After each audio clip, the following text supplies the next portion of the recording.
with reductions for obviously staff wages and other factors that don't really follow the trajectory of the general inflation. That's about 3.6 million.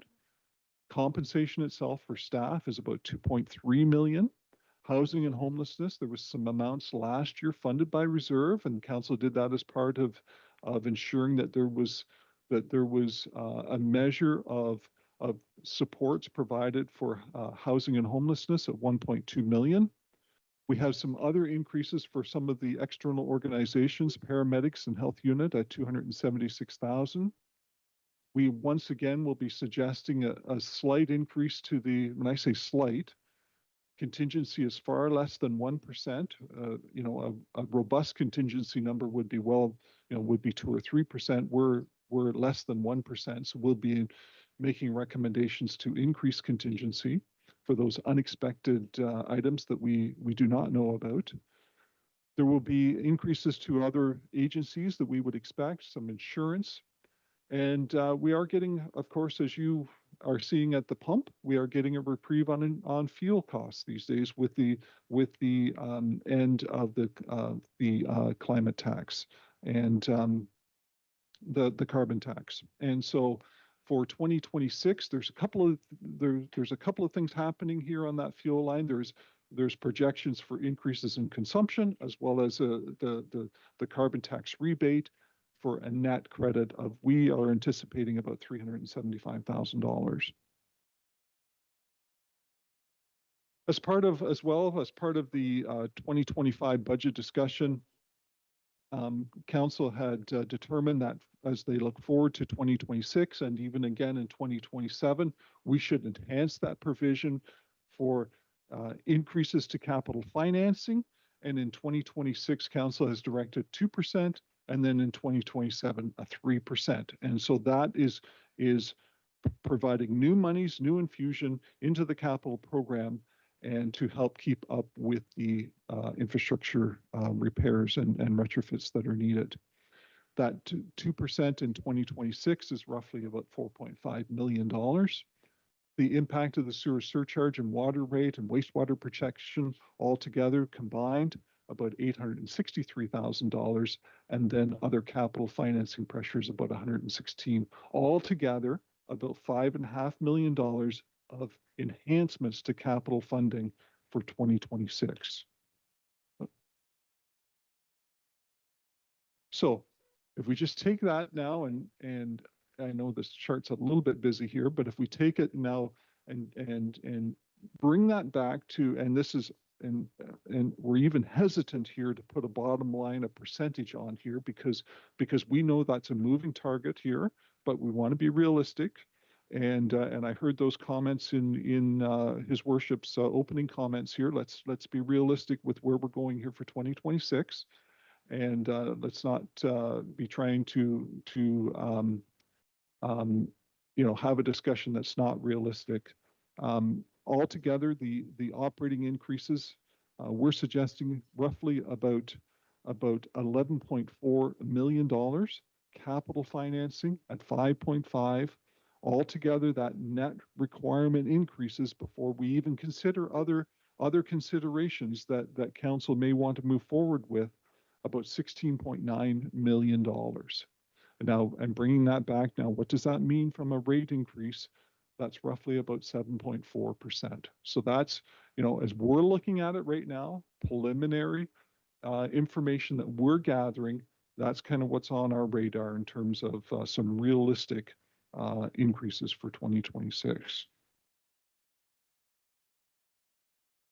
What does that mean for a residential taxpayer? That's about $148 for $100,000 of assessment. And once again, we are constrained with using the values provided by MPAC, and that they continue to sit at 2016 assessed $1,000, and we know that is out of date. Keep in mind that when reassessments do happen, if all assessments move at the same pace, it simply changes the rate. It doesn't change the bottom line. So Altogether, that a median residential home about $385 in 2026. That's kind of our early look and forecast as what that might look like. Once again, of course, for 2026, we did issue a public survey. We're looking for feedback, and as we have talked with folks in the community, we did have 143 responses that were submitted as part of that survey. Of course, we would put in the caveat: it's not a scientific sample survey. That is from a defensibility perspective, statistically defensible. However, it does give some good guidance in terms of what some thoughts are in the community. We asked folks to rank the importance of various municipal services, consider what tools the city has available to balance the budget. What did they think about property tax changes based upon expectations that they may have for infrastructure and levels of service, and then provide any other comments that they may want to make related to the budget. And the responses to those survey is included on the city's webpage at connectpeterborough.ca.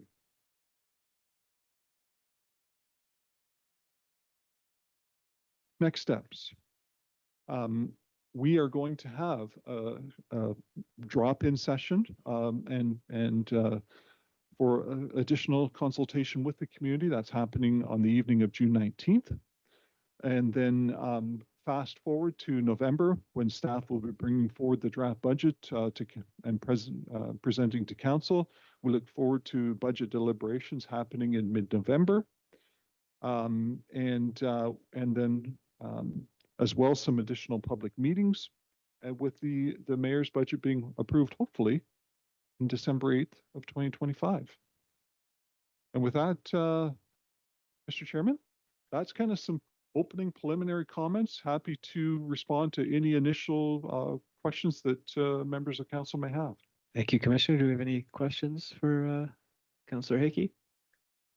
Thank you very much, Mr. Chair, and thanks, Richard, for the presentation.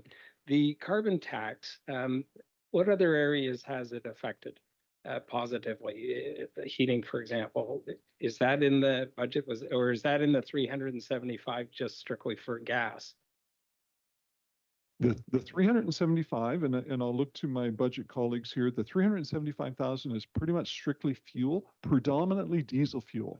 So there is, fire services and transit would be, two of the biggest users, and as well as public works. That's where the relief will come in. I'm not sure if we've got at the point actually of working through, and I might look to Dan and Yvette here about some of the utility costs and natural gas. Have we got that far yet in the budget? I'm seeing a head shake no. So I think really it's coming, and we will of course incorporate any relief into the budget process. Okay, thank you very much. Thank you, Mr. Chair.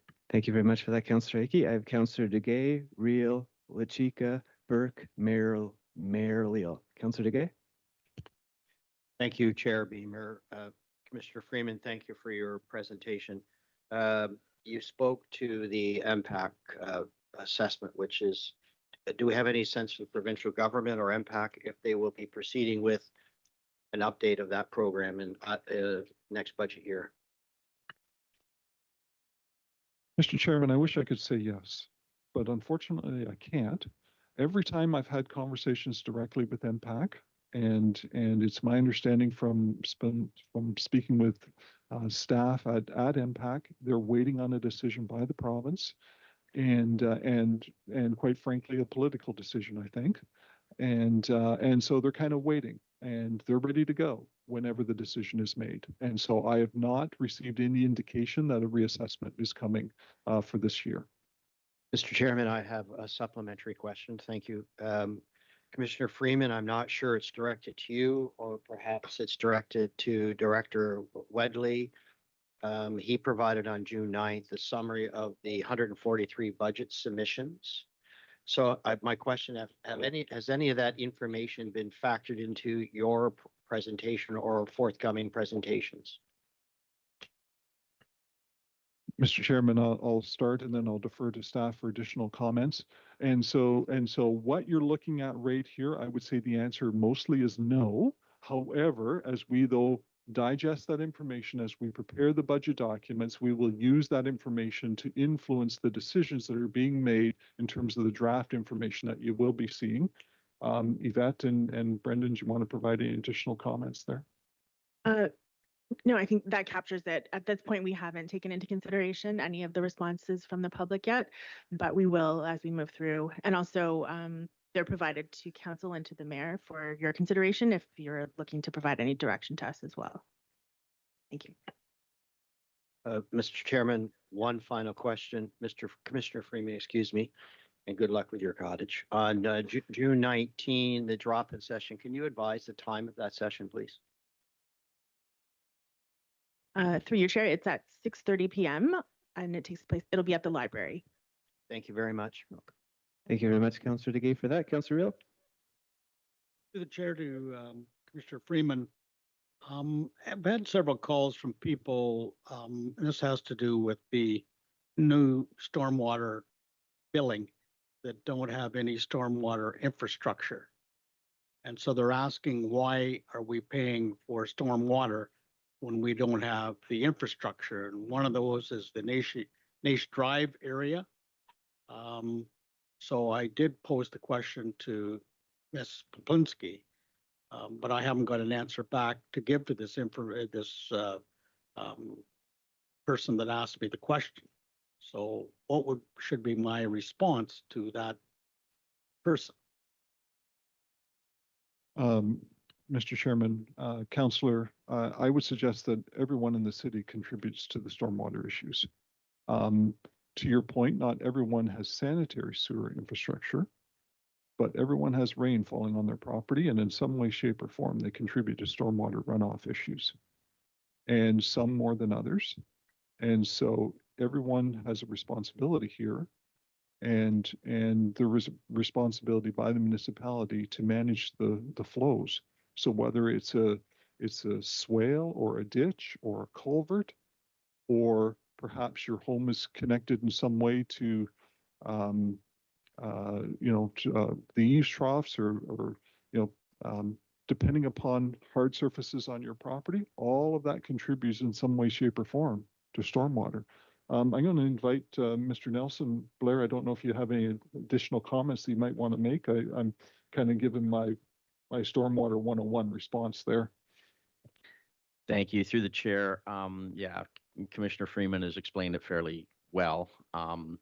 As he indicates, you may have some areas that because they don't actually have some stormwater sewer pipes, they still have ditches, et cetera, that the city must maintain for conveyance of that stormwater. And as Mr. Freeman or Commissioner Freeman indicated, basically that developed area, everybody's contributing to that stormwater runoff perspective. Roofs through their roofs, hardscaping on their property, anything of that nature that all has an impact on stormwater runoff. So to the chair, a supplementary. So what is the formula you're going to use to charge these people if they don't have any stormwater infrastructure? What is the formula you're going to use for charging this person? Would it be on lot size, or what's the formula that you're going to use to charge people? Mr. Chairman, that is exactly the exercise that we're going through with when I indicated the RFP that had been issued. So that is precisely the question that is being asked, and that information with the options will be coming forward to council. In lieu of that, of having that information in the past, it was always funded by the tax base. I'll use the same methodology as what it was then, albeit I translated it into a user fee, but it's based on the same basis as the tax base as an interim measure until council gives that direction, until the information is provided, the options are provided, council gives the direction on what they want it to look like. Because you just asked the key question, what is it going to look like? And council will have options in terms of how you want to address that, how you want to fund it, and how you want the cost to the funding to be provided. But we have to do the study, we have to do our legwork, and bring that information back to you. Thank you very much, Councillor Real. Councillor Lucica.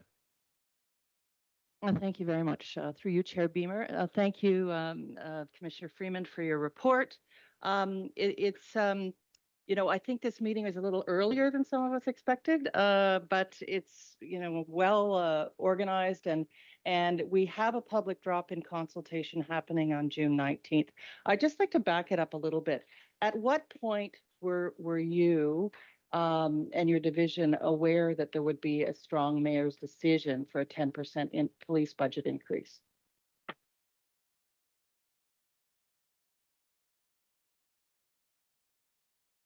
I might have to look to Ms. Poplinski here of the exact date of that. Yes, through you, Chair.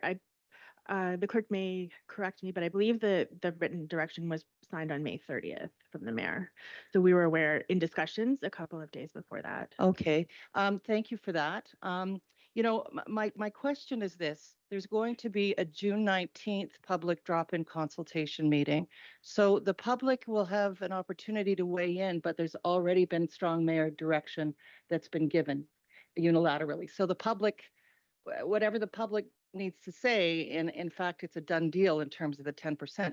And in terms of council, this is the first we've heard that there would be a strong mayor 10% increase to the police budget. So, ordinarily, if strong mayor powers are going to be used, there's some kind of a letter issued that those powers would be used.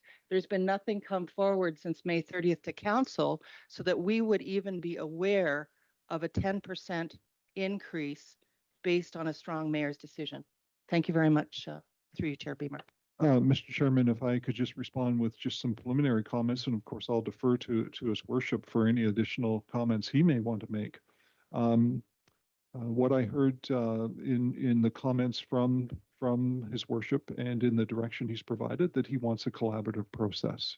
So I believe his comments are preliminary direction to staff in terms of what we're penciling in, that ultimately you will see.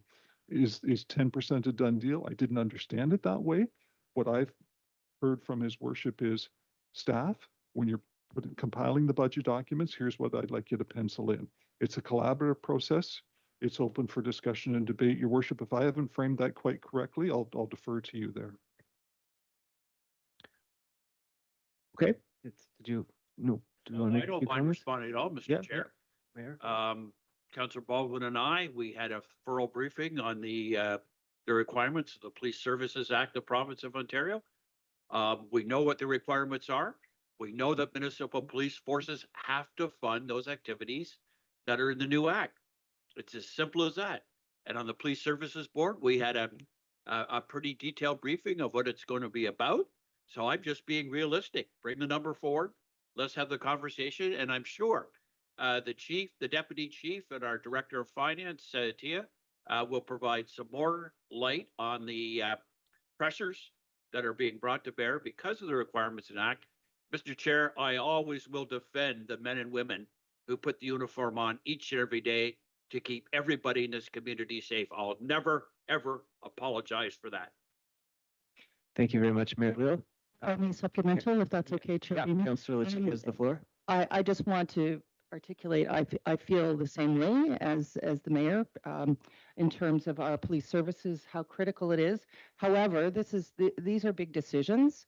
Last year we spent 38 million on an increase to police services and 65 million for the police station.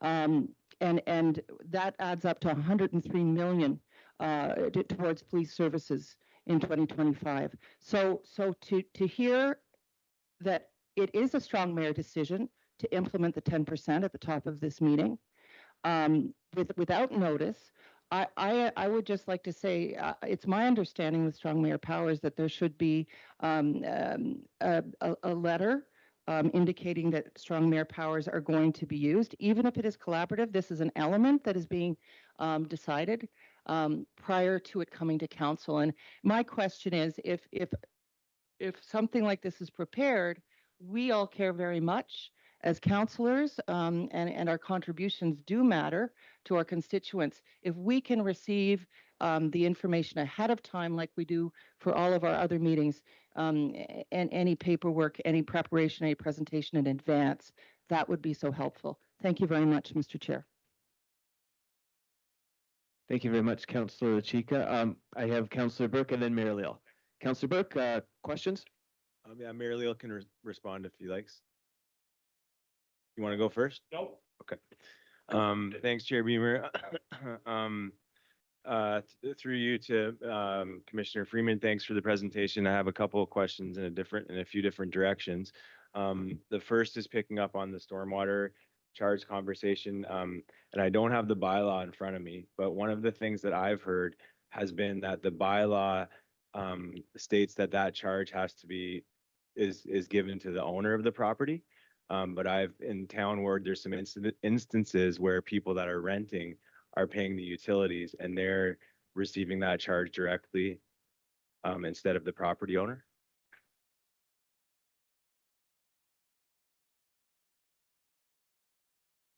So through the chair, my question is that an oversight on our part in terms of the wording of the bylaw? If this is happening to residents who are renting? Through you, Chair, I'll respond.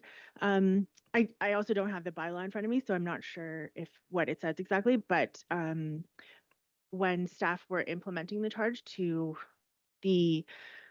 because there are several properties where there's rentals, where there's multiple water meters, and we couldn't determine who owned the property, we made the decision for 25, until the public consultation process and the final details are determined of how the user fee will be calculated and implemented, we assigned the charge to bills where there was a water meter. So it may have been divided out, for instance, over say through 2 or 3 or more water meters on a single property. I didn't, as I said, I don't have the bylaw in front of me, so I wasn't aware of that if we did that in error. The intention is not for that to be the long term, the way that the bills are allocated, because we're expecting that'll be refined in the process. Yeah, thanks. I mean, I'm just flagging it as a concern as a counselor who gets those responses from my constituents, and they're saying that they're going to challenge the charge because when they've read the bylaw, it states that the property owner is the one responsible for that charge, and them as renters feel like they're not the property owner. And there's a little bit of a sort of error in terms of what the bylaw says versus how it's being implemented. And so that's important for us as counselors to understand that, because our decision point is made on an agenda, on a bylaw, and it's pretty specific. My second question is about I remember in our previous budgets, the insurance rate increases have been a major concern. Has that cooled down, or have we found any solutions to that? Mr. Chairman, it certainly has cooled down. The markets have stabilized a lot. I think the reference that you're seeing is a fairly normal increase year over year that we would expect. We did, and it was suggested actually by someone at the council table, have you reviewed your deductibles? Have you considered other ways to reduce that premium? And we did that. Where appropriate, we did increase our deductibles and we did realize some savings. So we have tried to manage the risk and as well with having an acceptable premium increase.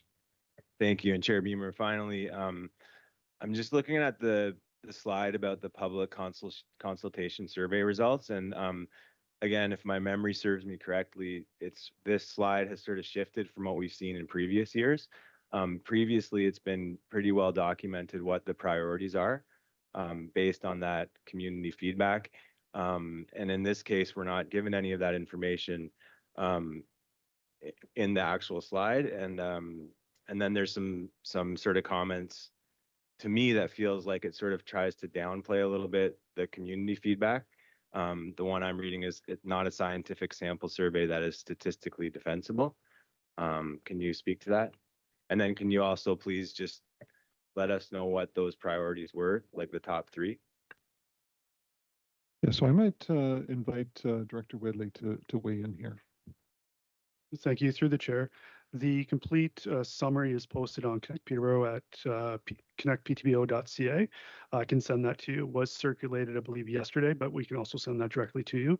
In terms of not scientifically defensible, that's a standard statement we've had on this survey for a number of years, given we run it as an open survey. There's no registration required. So someone could submit multiple times into the survey. So just to be transparent about how that survey is operated, we do provide that statement that it's not a scientifically defensible survey. Thank you. So the latter part of the question is also about if, because I saw the email that was circulated with those results. It was a little differently put than how we've usually seen it. Can you just let us know from the public consultation, what are the priorities that came from the public?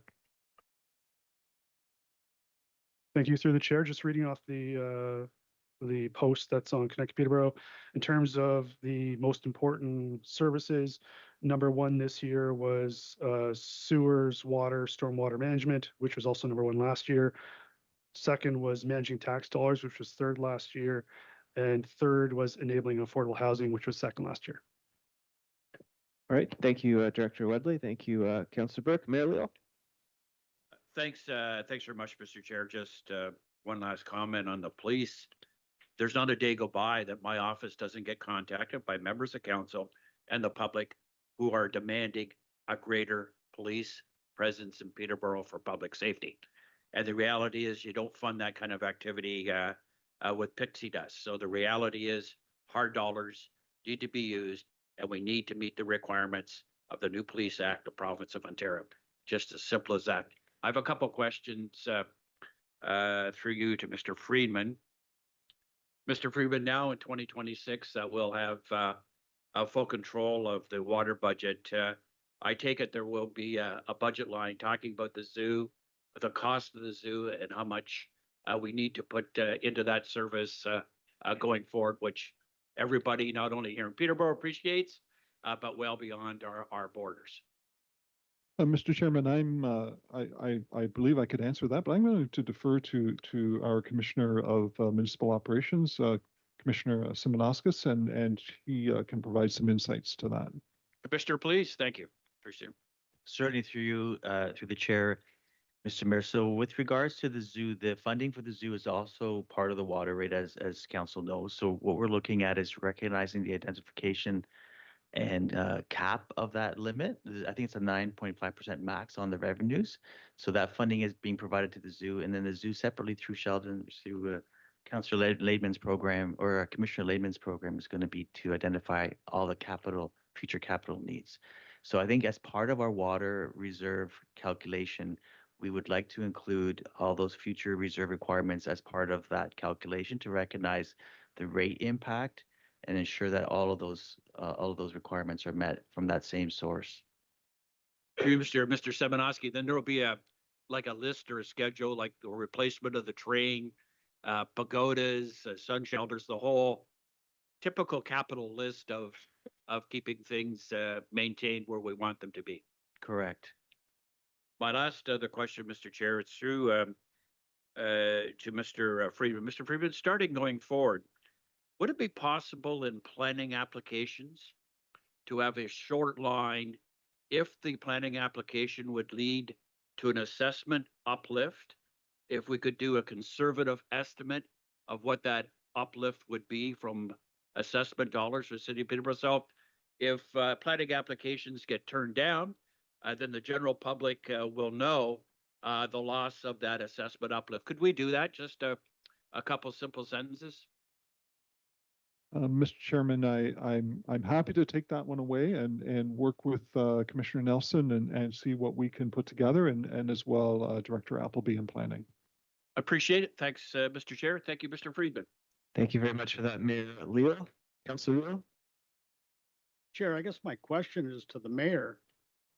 Don't mean to throw cold water on today, but I mean, if you're using strong mayor powers for part of the budget, why wouldn't you use strong mayor powers for all of the budget? I mean, I'm looking at the numbers here, and one of the main drivers is a 10% increase to the police. If you're using strong mayor powers just for one part of it, that's handcuffing us to do the rest of it. So why wouldn't you just use strong mayor powers for the whole budget? And then we'll call it a day here. Because I'm looking at the numbers here, and one of the main drivers is you're saying that you want a 10% increase in police at almost $4 million. So why wouldn't you use it for the whole thing? All right, thank you, Councilor Real. Well, I didn't get an answer. Mayor Lil, did you want to? No. Mr. Chair, perhaps we'll wait to the, when Chief Betts makes his presentation, and then he'll explain in detail, so everybody understands the new requirements of the Police Act of the Province of Ontario that every municipal police force in Ontario is coping with, and he'll lay it out in great detail. Okay, thank you, Mayor Lil. Thank you, Councilor Real. Commissioner, good to see you. All right, presentation number 2, police services. And we have Chief Betts. Chief Betts, welcome. Thank you for being here this evening. And I'm sure you will anyway, but feel free to introduce your colleagues who are with you today.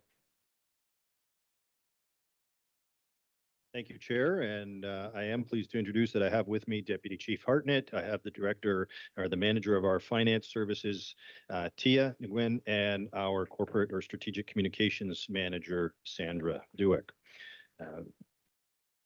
I am pleased here to hear the support, and I thank you very much, Mr. Mayor and Councillor Lechicha, for your stated support for the men and women in uniform. And I would extend that, I'm assuming you've extended that to the support staff, because quite frankly, those of us in uniform cannot do our job if there aren't people behind the scenes. And just like Commissioner Friedman, I will take you back to 2025's budget process first. And I do not have slides because I'll remind you that this is a board's budget, not the chief's budget. And the board has approved me to come here and present to you what our anticipated pressures are for 2026 and beyond. But ultimately, until the board has approved a budget, I'm not in a position to provide you the board's budget. I'm in a position to provide you the information that I will provide to the board in terms of what those pressures will be when we come to City Council. So I have their approval to do that. So in 2025's budget, as you know, we asked for an 8.8% increase. City Council asked us to consider a reduction of 1%. We did do that. We brought that down to 7.8% with the understanding there were going to be 2026 budget implications. And since I've arrived here, I've made it very clear that the CSPA, the Community Safety and Policing Act, was on our doorstep. And I believe at one point, a councillor here had said, well, we don't know that it's going to be approved yet. It was approved and it came into force on April 1st, 2024. So we know it's here. We can't do anything about it. We reduced our budget last year with the understanding there would be implications. That meant reducing the potential for 2 full-time people, not reducing the overall size of the organization, because that can only be done through legislation and through approval of the province, but reducing the ask and the staffing that we were going to be requiring. So that's there. I would also like to point out that when you invest in your police, you are investing in public safety. And I'll remind everybody that freedom isn't free. Public safety is expensive, but justice is invaluable. And when you've invested in your Peterborough Police Service, you are getting a return on investment. And as the commissioner brought us back to 2025, I too will let you know that your investment in the Peterborough Police Service resulted, although workload went up by 10%, it resulted in an increase in arrests of 26% last year. It resulted in an increase of charges of 24%. Criminal code charges went up 31%. Drug charges went up 33%. Violent crime charges went up 23%. The next level down went to 16%. Property crime charges went up over 26%. You invested in the police, you expected a return on investment. You've been given that return. I too receive calls daily about wanting to see an increased police presence. The fact of the matter is, we have been present and we continue to be present, and we continue to pursue a public safety agenda in the city of Peterborough, and where we provide contract services in the village of Lakefield and the township of Cavan-Monaghan. Our pressures now are fueled largely by the Community Safety and Policing Act. We have absolutely no wiggle room on that. And if that is a concern, then that's a matter for dealing with the provincial government, because they put the legislation in place. We're just managing it. I've been advising council since my first day on the job that this was coming and it was going to be expensive. And I have not held that back from you. And every year I come to you telling you that it is there. And this is an example of what that looks like. So what are our 2026 costs looking like? Well, one thing we can't avoid is the collective working agreement that's negotiated with the men and women in the associations. That represents a 5.1% increase on our budget out of that, what was a placeholder of 10. And I'll just put it out there right now. Our preliminary numbers are 10.8%, bare bones 10.8. So that's where we currently stand. 5.1 of that is negotiated salary and benefits. It's done. That is a negotiated expense. Additional staffing related to legislative requirements and ministry downloads is 2.9%. Compliance costs in terms of equipment and uniforms is a 0.9% increase. Compliance costs in related to training is a 0.4% increase. And unlike the commissioner, we've been even more conservative on our inflationary costs, reducing from a 2% to a 1.5% increase for things around software, licenses, elevated costs for materials and supplies. Combined, that brings us to a 10.8% increase. Quite frankly, there are new restrictions on what the police can and cannot do without the required training. I will give you an example, a startling example.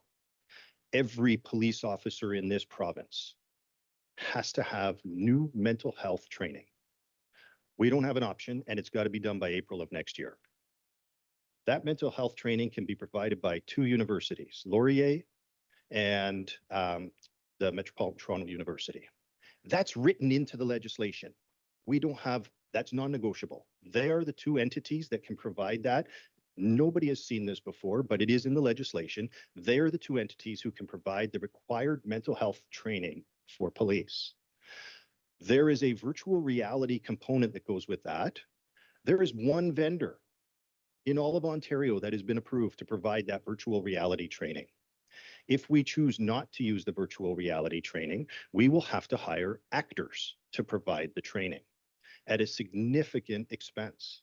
Because not only can those actors have to provide that material, they have to represent the demographic that they are acting in the role of. Therefore, if it's an Indigenous person that we are engaging with for the purposes of the mental health training and the curriculum is set, the individual who is acting has to be Indigenous and has to, and I will use air quotes, look Indigenous, not just be Indigenous. We didn't make this up. This is what has been provided to the police across this province. There are 12 staff members at Laurier and Metropolitan University who are accredited to provide that training. And if we choose not to use a virtual reality setup, we will have to hire actors to come in here probably between 3 to 4 months based on how we've been able to negotiate and work on what that would look like to provide the training and not impact our front line, while still cost containing the overtime cost to provide this. 3 to 4 months of salary to hire actors of various visual representations of aspects of our community. Virtual reality is a much more effective way to do this, but that comes with a cost. The devices for an organization our size, two virtual reality devices, and then 4 of the mobile piece that goes with that, the technology that goes with that, is $198 a year. or sorry, $198,000 a year. Now, if we sign a 3-year contract, we can get that down to about $130,000. And I say a 3-year contract because this is a annual expense on police. Every inquiry, every coroner's inquest, all ask the police to have more training. Well, your province has listened to them and they have made it darn sure we are going to receive more training. But the people who are paying for that training are the people that in the municipalities where we police. That's one example. I have a half-page list of the new equipment that's required for our tactical officers. Things that, quite frankly, were never required before. We all just came through an ice storm. Well, the new legislation requires police services to have satellite phones. That didn't exist before. The chances of us using a satellite phone are probably pretty remote, but we have to have a sufficient number of satellite phones to manage an emergency. They're not cheap. The list of equipment that tactical units are required to have is not cheap. When we look at the cost of night vision goggles alone that will work for the tactical officers, we're talking over $3,000 each that are required for that type of a deployment.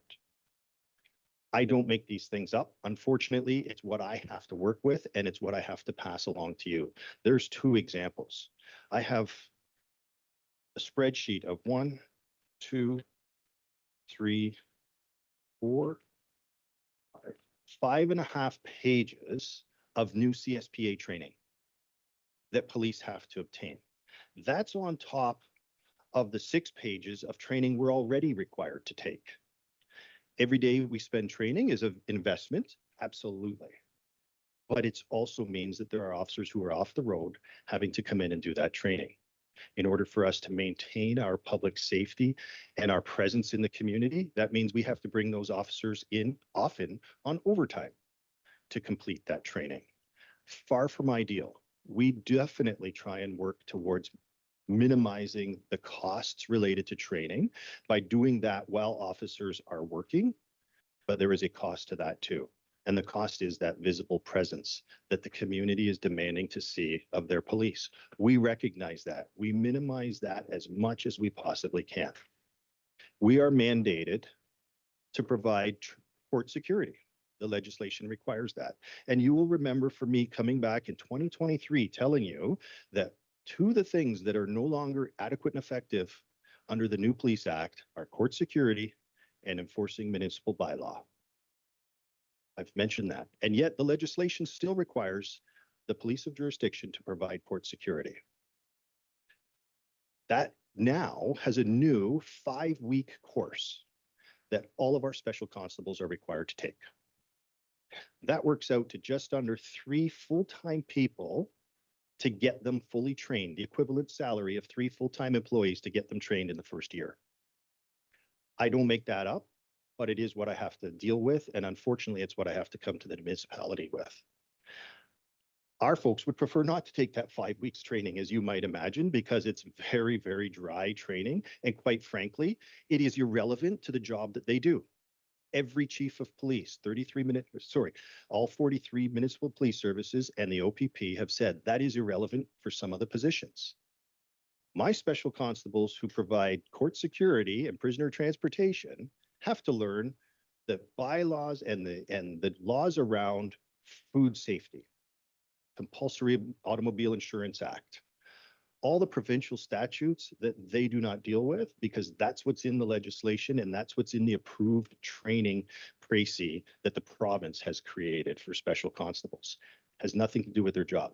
I can assure you that chiefs of police are fighting this. Chiefs of police are in constant lobbying and with our ministry. I can tell you that the associations are, that's the Police Association of Ontario and the Ontario Association of Chiefs of Police, because there are expenses we recognize are being downloaded to municipalities to cover these costs. Now, Commissioner Potts will have an appreciation for the type of expenses related to disclosure for court purposes. We are running into that as well.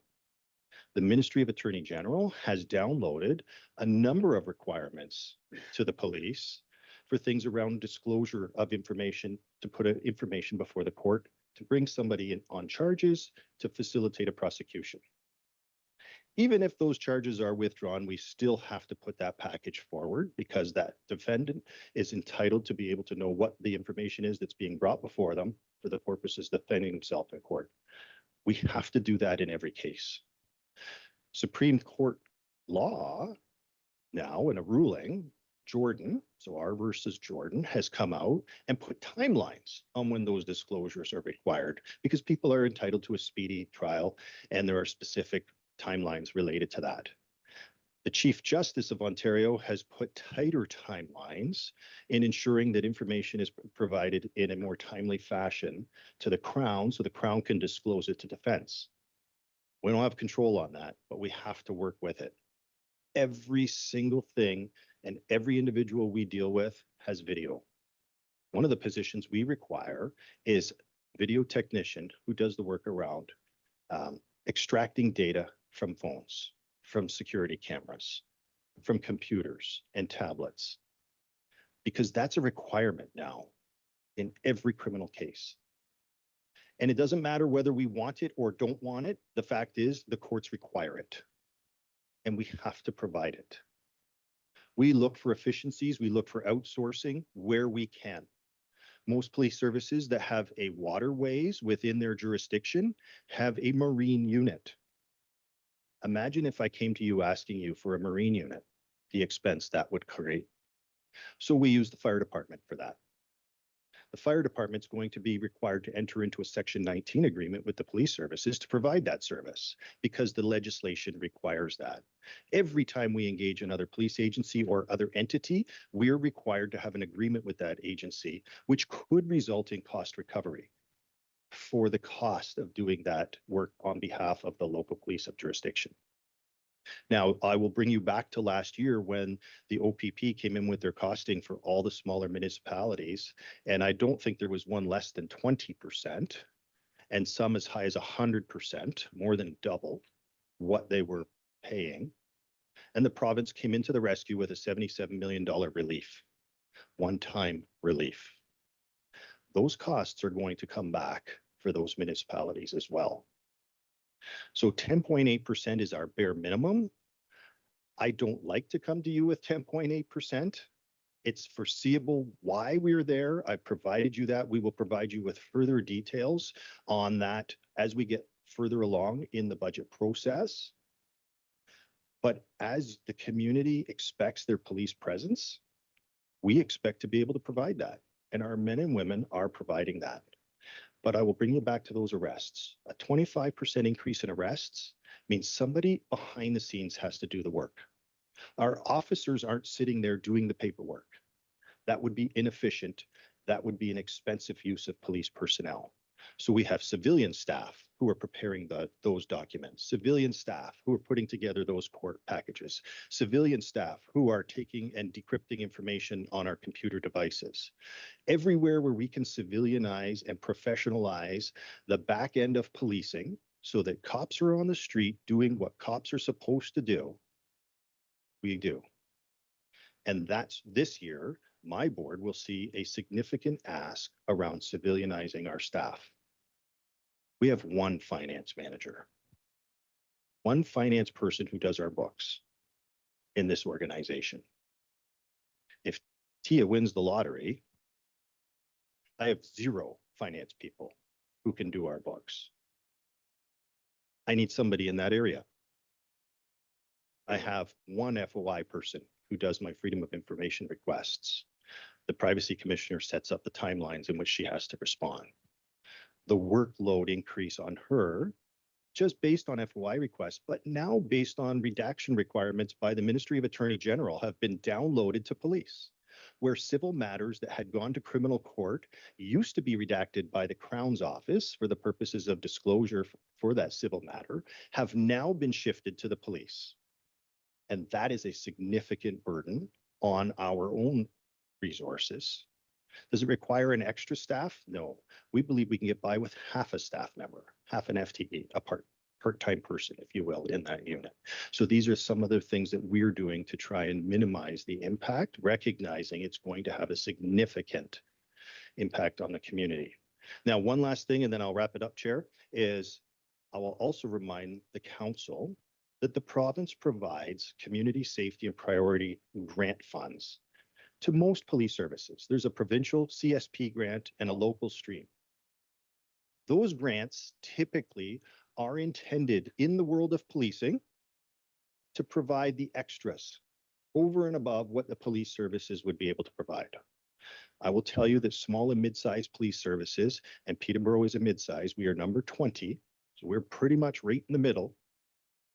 We rely on those grants to provide at least 8 full-time investigators that do things like investigate human trafficking, that do things like investigate domestic violence, that investigate sexual violence. All the things I think our community would expect their police service to be able to provide. And yet without that grant funding, and that's a real risk for us as the province themselves are looking at how do they manage their funds. And we've just reapplied for those grants. I will tell you, when we're going to get them, I don't know. They're usually a guarantee, but with the provincial election that happened earlier, it has delayed things significantly for us. That is a risk that's hanging out there for us for the salary costs of 8 full-time employees, sworn employees for that. We're not alone in that. Every municipal police service of small and mid-size is dealing with the same things where we rely on those grants to provide the basic core services. And I tell my board this every month because my board needs to be alive to the fact this is a real budget risk. And city council needs to be alive to the fact that this is a real budget risk. If that carpet gets pulled out from under our feet, somebody needs to absorb the cost to do those. Because if we want to investigate domestic violence, if we want to investigate elder abuse, if we want to investigate instances of sexual assault and child abuse, somebody has to pay to do those investigations. I'll just wrap it up again, Chair, by just reminding freedom isn't free and public safety is expensive, but justice is invaluable. Thank you very much, Chief, for that. So we do have some questions. Councillor Hakey, Burke. Thank you very much, Mr. Chair, and thanks, Chief, for being here because it really focuses a lot on the questions that I had. But over the past couple of years, we've had presentations here at Council where they've asked us to defund the police. How do you respond to a request like that? And I'm sorry for putting you on the spot. Well, I don't think it's a realistic demand, quite frankly. I can see where people suggest we should redirect some funding to offset some of the root cause issues, but you can't do that without the infrastructure in place. So you'd be paying double essentially to demonstrate that there is a savings for addressing the root cause. I'm not opposed to that. But if there is a real appetite for defunding the police, we can prove that that would be a horrible thing by picking one ward. Maybe we pick town ward and we say, we won't put police in the downtown core for a year and let's see what happens. It would not go over well. You're absolutely right, Councillor Burke. But that would be an evidence-based approach to demonstrate that defunding the police is a horrible idea. But we could do it. I don't recommend we do it. That would be a decision that my board would have to support me on. But ultimately, that would be an evidence-based approach to assessing the viability of defunding police. Thank you. And through you, Mr. Chair, I don't disagree, by the way, on that, but we have had that question. Councillor Beamer and I had a town hall meeting with your police service attending, which was incredible. And the people were asking about the safety and security issues. And one thing that we pointed out to them was the bump up in activity, particularly downtown, because they were concerned about downtown. I just wanted to say the next level, which is charging, I think, well, not I think, I can tell you that's what everybody's been asking for. And I know the frustration that you've had because you and I have chatted about it, particularly when it comes to the Crown that's saying, don't even bring them to us because we're not going to prosecute them. But that's not your job. Your job is to make those arrests when appropriate. And I know the people of North Crestford appreciate it. I do have two quick questions. You were talking about the compliance costs, and you were talking about night vision goggles. How many officers do we have assigned to the tactical unit? So we have 14 officers assigned. 12 is the mandatory minimum requirement.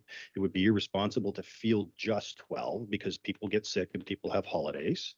But if we are going to put out a tactical team in a deployment, the legislation and the regulations stipulate it has to be 12. We do not have a hostage rescue team. That would be a requirement of 21. Keep in mind, I came from services that had hostage rescue teams. I know what's involved in that, and there's a significant impact on training and equipment that goes along with that. We are not in a position to ever advocate for that here, because we would require explosives, we would require bomb disposal, we require a whole host of other training that, quite frankly, we could not afford. So that's where we lean on our partners at the OPP and, of course, Durham Regional Police.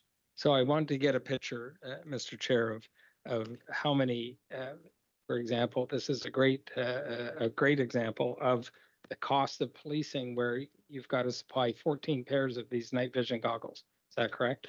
Well, we happen to have a couple because we were able to purchase Okay. them early. So we're actually looking at 12 night vision devices. Yeah. Still expensive. Last question through you, Mr. Chair, to the chief. The 5-week course you talked about for the court officers, how many special constables have to run through that program? We have 21 special constables, and every new hire has to take that. And there's an annual requalification as well, just as the police officers have annual requalifications. Prior to this new legislation, there was no training required. It was up to each individual police agency how they wanted to train their special constables to do the jobs they're doing. Now we're stuck with this. We have 21. Toronto Police, we just met with a justice of the peace today who came from the Toronto Police 4.5 years ago. They had 700 that are all have to do this training. Because if you have a special constable designation, you have to do the training. And guess what? They changed their uniforms just because. And so they've changed the uniform that the special constable has to wear. And for 1.5 years, we've been dithering about whether it's going to be a purple stripe, a gray stripe, a blue stripe, no stripe. So for that reason, I have not purchased pants for my special constables. I continue to use the pants they were always had until we know that the province is locked down in regulation what their uniform actually has to look like, again, to contain the costs. We, as council will know, we decided as an organization prior to me getting here not to purchase or replace the prisoner van. Our prisoner van is beyond its lifespan. We regularly have to take prisoners outside of this area, beyond Lindsay. A month ago, we were heading to Sudbury on multiple times because that was the only place that had availability for youth detention. And we're driving from Peterborough to Sudbury in order to bring those people back the next day. And we cannot rely on our prisoner van to make that round trip. So that's a problem for us. We will be replacing that prisoner van this year. It's a non-negotiable requirement that we have to have. And instead of turning over vehicles when they hit their lifespan, we'll say, let's make use and we'll stretch the life of that vehicle a little further and we'll turn that into a special constable vehicle because they're not required. But here's another thing. Special constable vehicles have to be identified differently than police vehicles. So we have to pay to have that done, because the public can't be looking at a vehicle and wondering if that's a police officer or a special constable. So that is another expense. And that's required in the legislation that wasn't required before. Every aspect of this new legislation has an expense. This is why I was bringing it to your attention the minute I landed here in Peterborough, because I wanted to be as transparent with council as possible that these were the things that were coming down from the province that we have no control over. You have no control over it. Chief, thank you very much, and the servers for all they do. Thank you, Mr. Chair. Thank you very much. I have Councillor Burke, Real and Duguay. Councillor Burke.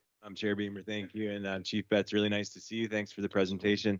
The theme of your delegation that I heard over and over again was how these cost increase are being imposed by the province.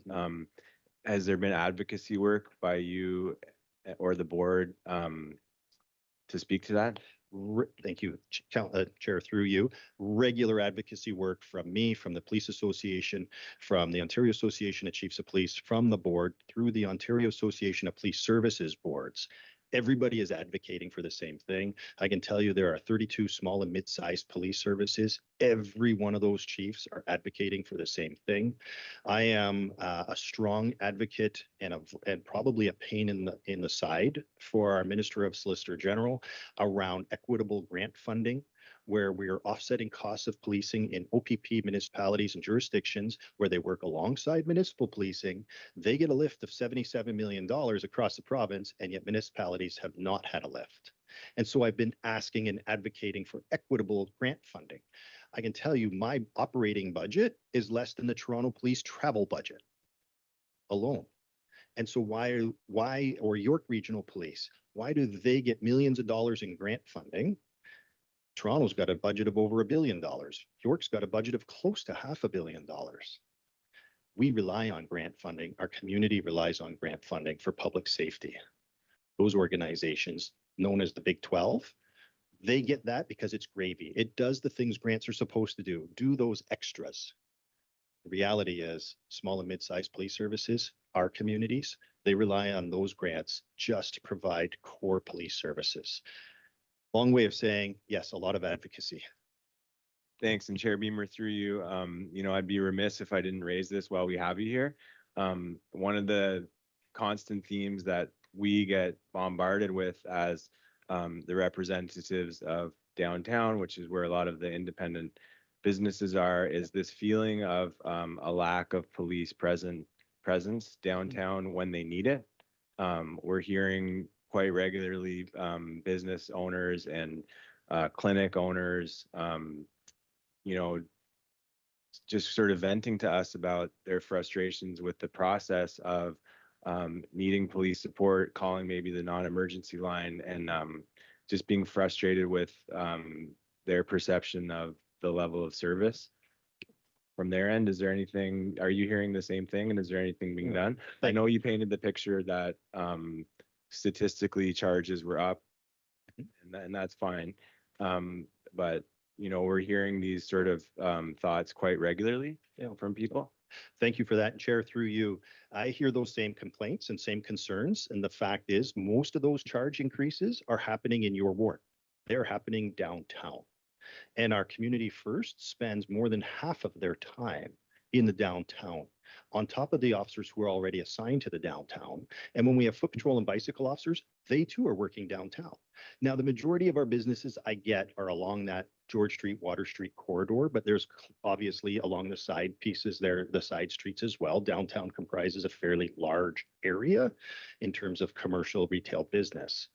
When our officers are at the north end of downtown dealing with an offense or an arrest, they're not in the south end. And so the South End community business members may not see those officers because they're busy dealing with something at the North End, and vice versa. Or if they're just off of George or off of Water, you don't see them there as well. So we are absolutely out there because the vast majority of the increased lift in these things are happening in our retail establishments in the downtown, in town ward. So as much as I hear some of those complaints, I also get accolades, and probably just as many accolades from businesses and retailers saying, thank God for what you've done. In fact, one of our units, the Community First unit, has been so well received. Local businesses last year held a golf tournament to say, please don't stop this. And they, unsolicited by us, gave us a check for $7,000 raised from that golf tournament to say, here, please keep this unit going. It is making such an impact in our downtown.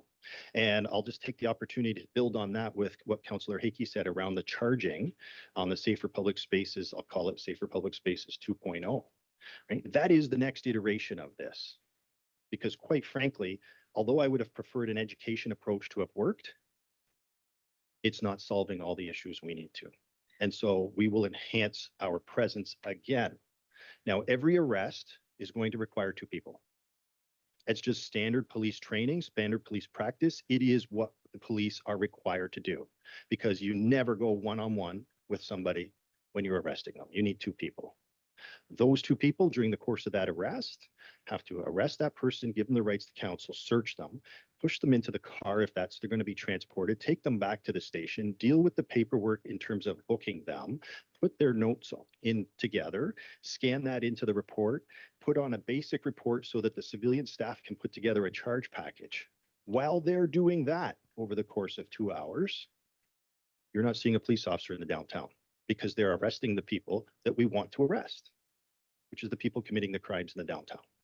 And just to follow up through the chair, like you presented the sort of structural issues from your end as to why people may be frustrated. Are there any solutions that you're going to present or your board has to react to that?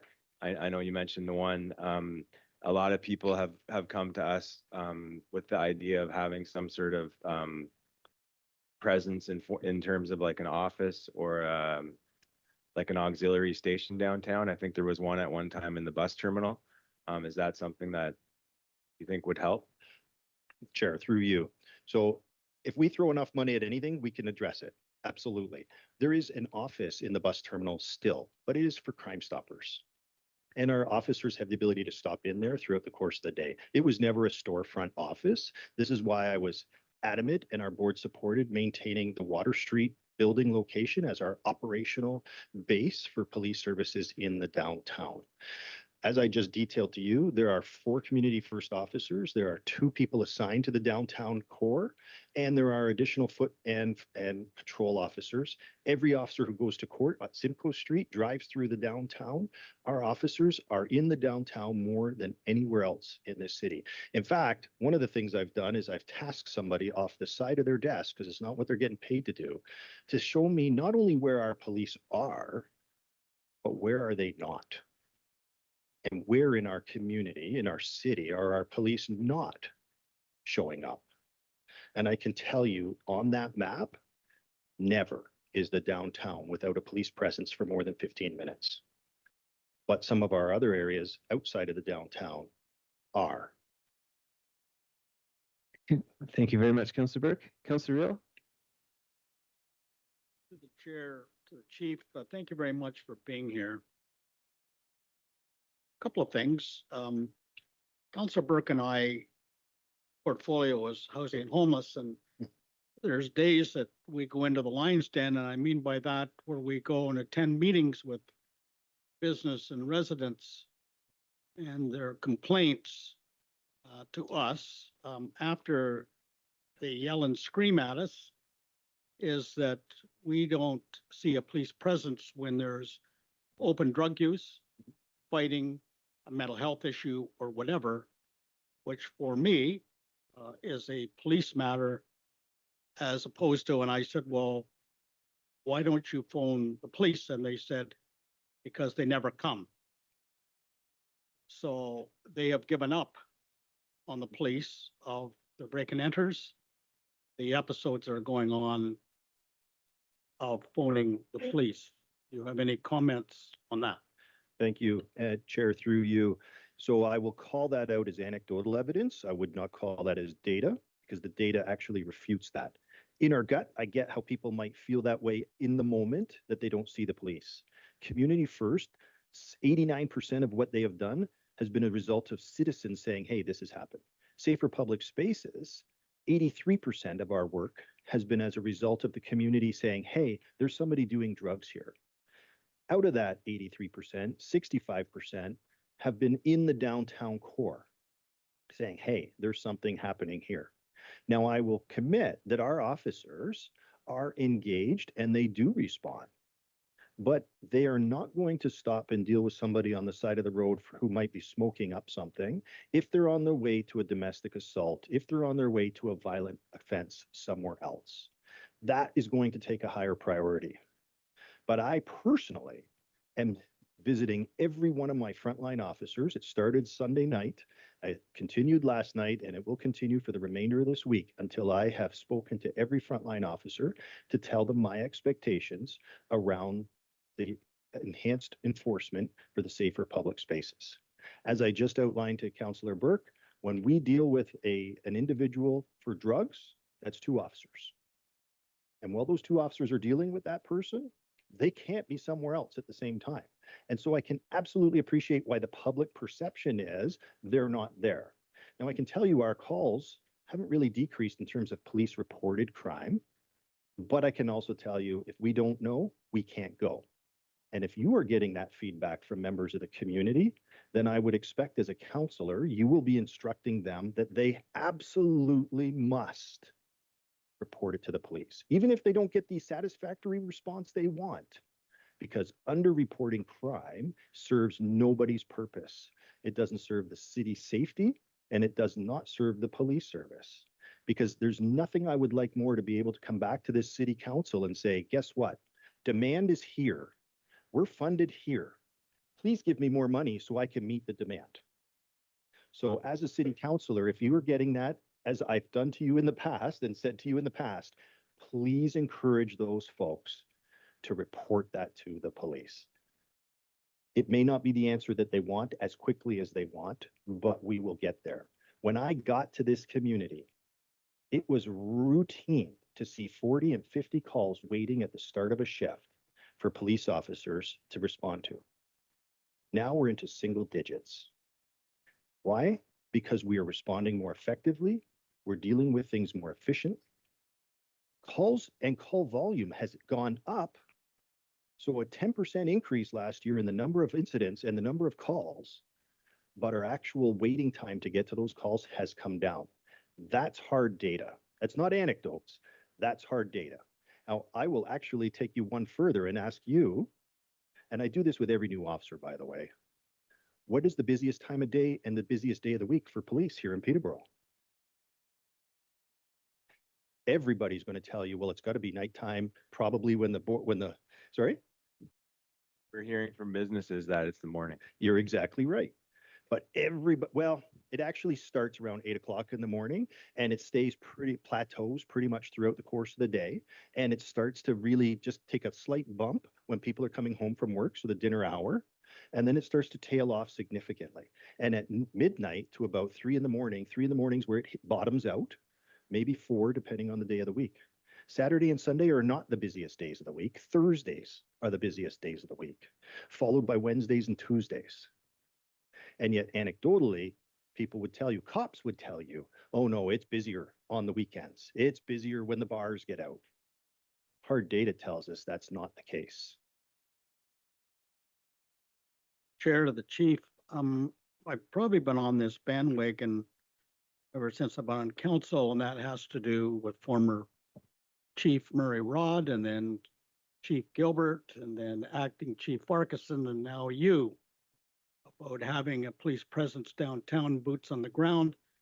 If people see a police officer, and I'm downtown quite a bit, and even though you say, well, we have a police presence, I don't see it. The storekeepers of the downtown are the eyes and ears of the downtown.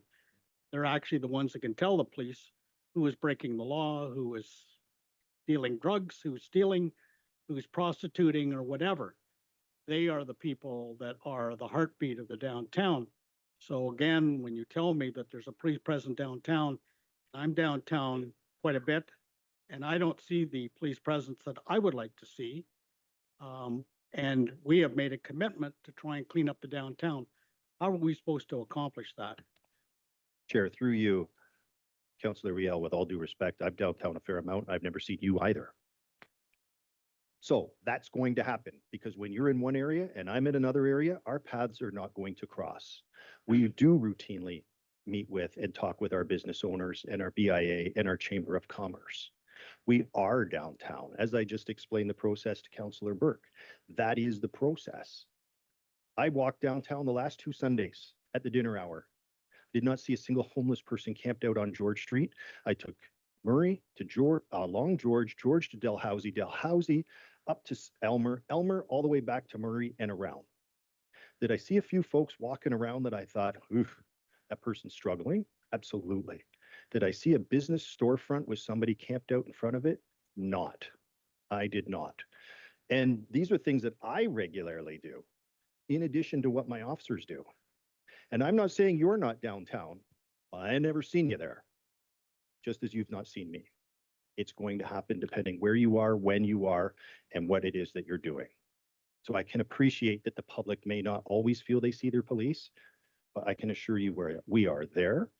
And the reason that our officers are wearing the fluorescent green is so that the people will see them when they're downtown. That is why I put them in that color, so that they are highly visible from a distance. They're not wearing that color in the other parts of the city. They're wearing that in our downtown to address that very perception that they aren't there.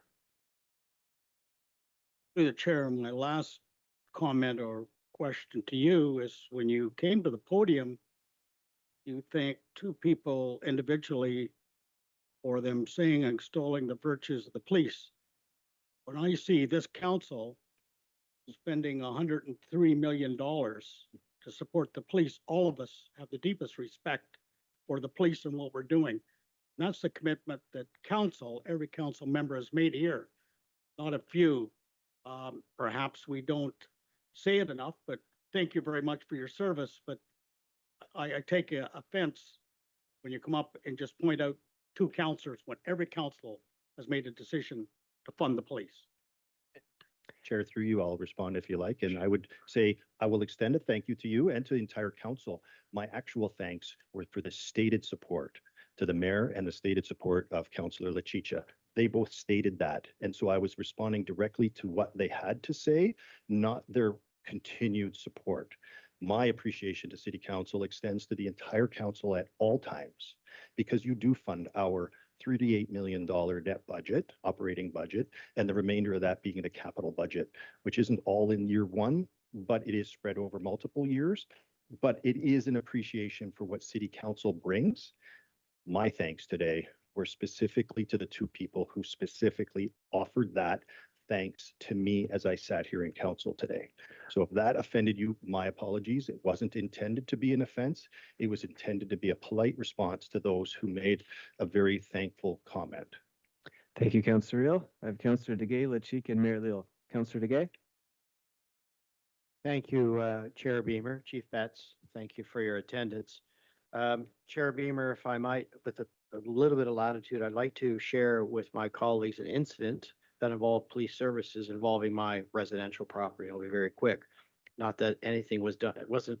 So what occurred, there was an incident which police appeared on a neighboring property, and arising from that, somebody in a vehicle attempted to leave the scene. Instead of going forward in their vehicle, they went backwards and drove into my retaining wall of our front property, which damage was made. We've since repaired. But what I'd like to say, number one, the neighborhood was looked after immediately. Number two, one of your staff followed up twice. We happened not to be at home that weekend, but followed up again on Monday just to ensure everything was good, just to report what's happened. So my thanks to that response. And that's an example where police were called. There was a robust representation. It was handled appropriately. So on behalf of myself, my wife, Barbara, thank you to the police force. Thank you for that. Chief Betts, then to some questions. You've identified in your remarks various elements, roughly 8% of the budget request is attributed to salary additional staff, both legislated. And I'm not arguing, but it's clearly of this 10%, 80% of it is staff related. I'm not debating that. I have a question then. Will the townships, that is Cavan, Monaghan, and Lakefield, will your service be seeking a similar budgetary increase from the two townships? Chair, through you. So we're actually in the process right now of working with the Village of Lakefield to renegotiate the policing contract there. And I know Commissioner Friedman will be involved with that as well. So that particular negotiation is ongoing now. We have an existing contract, of course, for paid police services in the township of Cavan, Monaghan. And so the rate increases there that are addressed here at City Council are reflected in similar increases that occur there. They are paying for the police presence that they get, but looking at the history of how we got to these two contracts of policing, I don't necessarily believe that we are getting the full cost recovery that we might otherwise get. There is a caveat to be issued with regard to increasing that. And that is if either one of those two contract police agencies decide, or 8 communities decide they don't want the Peterborough Police to provide that anymore, we have to do something with those human beings that have been hired. The CSPA does not allow us, nor did the previous Police Service Act, to shrink the size of the police service. So there would be a cost associated to that. Long way of saying there will be costs passed on to those two communities, because that is to be expected. And that's something, as I said, that we would work with the commissioner here on what that looks like, and our manager of finance. Thank you for that response, Chair Beamer. If I might continue. Chief Betts, the mayor, Mayor Leal, is part of the Eastern Ontario Mayor's Caucus. And I know there's an Eastern Ontario Municipal Conference to be held in September in Ottawa. Do you directly, or does your association directly liaise and communicate with the Eastern Ontario's Mayor's Caucus? The reason I'm saying that, within its geography, and Mayor Leal may correct me, there are a number of medium-sized municipalities. We're talking Cornwall, we're talking Kingston, Belleville, Cobourg, Peterborough, and perhaps even Lindsay. And they're all in that sort of middle range. So can you speak to that matter, please? Thank you for that, Chair, through you. So many of those are small size, would be a small police service. Believe it or not, Peterborough is the largest police service between Durham Region and Kingston. So we are the big fish, if you will, amongst those that are in our close area. And they look for us to that support. So that's another piece that comes up. I don't know if our associations specifically liaise with the Eastern Ontario Mayors Association. I would be very happy to attend as part of that and advocate. I would be extremely happy to go to AMO and advocate with the city, because I do believe it's important. And I do believe that when police are a large portion of every municipal budget, it stands to reason that there is a vested interest in how things are funded. And if the city chooses to invite their chief of police to be a part of those conferences, I will do absolutely everything I can to be there. And if I can't be there, I will make sure somebody who can speak competently to that will be there. Thank you. One final question. The AMO conference this year is in Ottawa, incidentally. Chief Betts, is it possible, perhaps to your communications officer, if you could provide to council an executive summary of the new Police Act? I know it's involved, and you've identified a number of issues. We've talked about training, we've talked about equipment, court security, et cetera. Is it possible, when time permits, that we be provided a summary, perhaps before now, or before, as part of our budget deliberations in November? Is that possible, sir? Chair, through you, we will strive absolutely to give something. I will say that I will likely rely heavily on what the Ontario Association of Chiefs of Police has already put together, and then we will look at what the local implications are with regard to that. Anything I provide to City Council will, of course, have to meet with the approval of my board, so it would go through my board, then to City Council, but I don't see why we couldn't try and do something in relation to that. And I will just have to find some time to do that, because I have one person who does my strategic communications, nobody else to do that work. So we'll see what I can pull together, because when there is nobody else, it's me. All right. Thank you, Councillor Degay. Thank you. I have Councillor Lachika, Mayor Leal, Councillor Baldwin. Councillor Lachika. Thank you very much, Chair Beamer. Through you to Chief Betts. Once again, I look at the team back there. It's not just you. And Councillor Hakey mentioned how well their town hall was received. And, after the series of town halls that have come forward, I would like to personally thank all of the team for having taken that time with our constituents, because there was a great opportunity for people to ask questions and find out the systems that are in place that are standardized. People can, there was the card, there were lots of helpful, user-friendly items that were shared in those town halls that constituents have later and since that time come and said that's been so helpful. So there's a noted presence and appreciation for the service that's been provided to the downtown. I think Councillor Burke and myself experience those communications regularly. And one thing I can say is that, you know, as councillors, we do have good access. And if there's ever a question that we have, Deputy Chief Hartnett, yourself, there's always a very swift response. So thank you again for that. And where would we be in our downtown without you? Just hearing today about the concentration of efforts that are going into our downtown, it is crucial for the health and safety of the downtown. And I'm encouraged to hear that the province is recognizing the need for mental health training. That's a major standard of practice that is a difference and something that's new. It sounds like it's quite elaborate.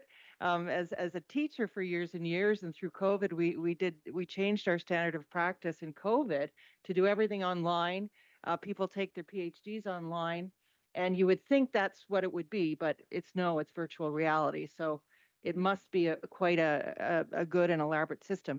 I'd appreciate if there is something that could be shared about that. I think the public would appreciate knowing about their police officers having that mental health training. So is it possible, if there's anything that comes out, that we can learn about that as counselors in the public? Chair, through you, I'd be happy to provide an update with regard to what that looks like. I haven't taken, and we haven't got it yet. It's a big expense for us that we have to try and find. Mental health training has always been a part of police training. This is over and above anything that we've done, and you're quite right. It is very elaborate because for the first time, I mean, our training best is hands-on. But for the first time, it involves interactions with people who represent the demographics that we would be addressing and dealing with. And the reason for that is to try and address any unconscious bias when dealing with people from various backgrounds and communities. Thank you. That sounds great. One other thing, I just wanted to, because of the emphasis that's been put on some downtown foot patrol, bicycles, we're hearing positive comments about that. I'm just wondering if we could reschedule that Downtown Action Committee meeting. I know that is a real touchstone, and it's been a very long time. I know we've tried to schedule it twice, but it's an opportunity for everyone, businesses, police, councillors, community organizations to be around the table. So that would be great. Through you, Chair, to Mayor Leal and the CAO, if we could have a newly scheduled Downtown Action Committee meeting, that would be great. Thank you. Thank you very much for that, Councillor Lucica. I have Mayor Leal and Councillor Baldwin. Mayor Leal. Thanks very much, Mr. Chair. And Chief, thanks very much for your presentation. It adds credibility that the 10% wasn't a mythical number. So through you, Mr. Chair, there seems to be a consensus here today that, you know, you need any more resources. We heard about a satellite office, more boots on the ground. If we were to move the 10 to 15% with an extra 5%, how many more officers, Chief, could you hire to put additional boots on the ground, which seems to be the consensus now around this table? Two sworn constables is approximately 1%. So it would work out if you wanted to add another 5%, or we'll say 4%. If we're starting at 10.8 and you wanted to bring it up to a 15, that's a 4.2% lift. You're talking another 4 sworn officers. I do have one more question, Mr. Chair.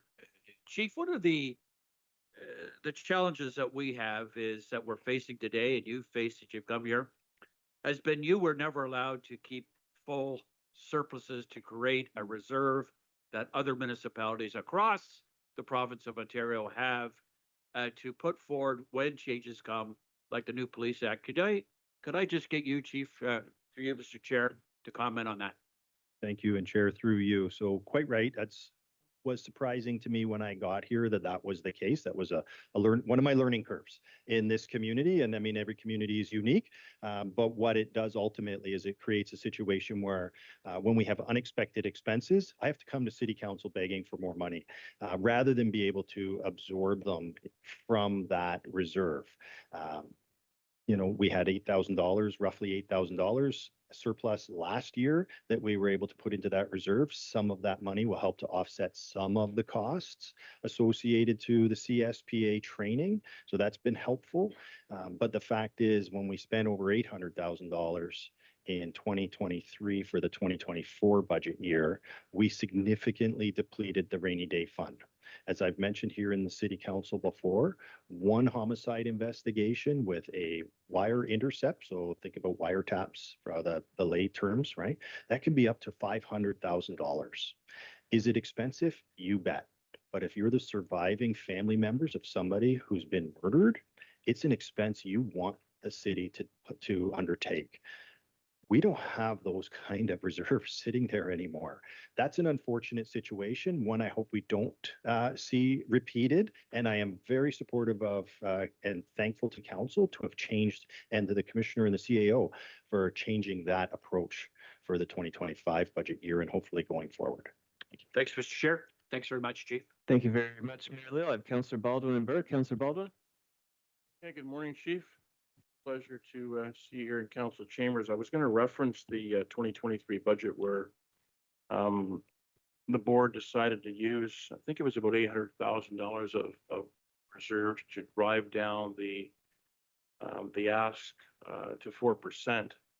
But really what we did is we kicked it down the can, so down the road. So I think last year we came in at a fairly high budget ask with respect to the police budget. Part of that, I would suggest, was because of the decision that the Police Services Board had taken the year previous. Chief, a couple of things. I wanted councillors to know and the public to know that with the CPS, the Community Safety Policing Act, board members were required to complete 4 modules that were supposed to be about 2 hours each, followed by an online quiz where those of us who were participating in the training had to receive 80%. In most of the modules, I was able to complete the 80% on the first try. There was one module that I had to redo. So my time spent on the training was about 12 hours. There was a cost to that, not to the Police Services Board and the City of Peterborough, but cost to our personal time. But I did learn some things, and that was good. Chief, I know it's a budget meeting, so I want to ask you where we are with respect to the cost for NG 911. Thank you, and Chair, through you. So as you know, that is a predominantly city-managed project. And from what I have recently received updates on my side, the costs are on target. We are actually testing right now NG 911 calls, and they're successful. As we know, CRTC has extended the deadline for that. The fact of the matter is the city's been very diligent towards moving us forward, and we will soon be ready to be compliant and fully operational with NG 911. There will be some other aspects that have to engage on that. But as I've mentioned before, and I think it bears repeating again, the users will not see a difference. When NG 911, when that switch flips, all it is technology behind the scenes. Expensive technology, but all it is technology, because it's setting up the future for the ability to send texts, video, different ways of contacting 911 and sending more information.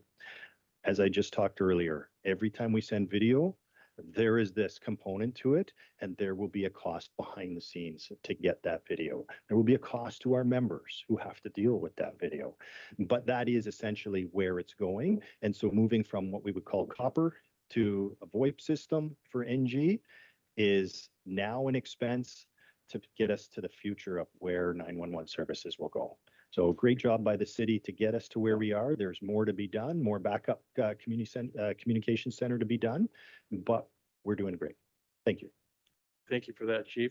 And Mr. Chair, to Chief Betts. Chief,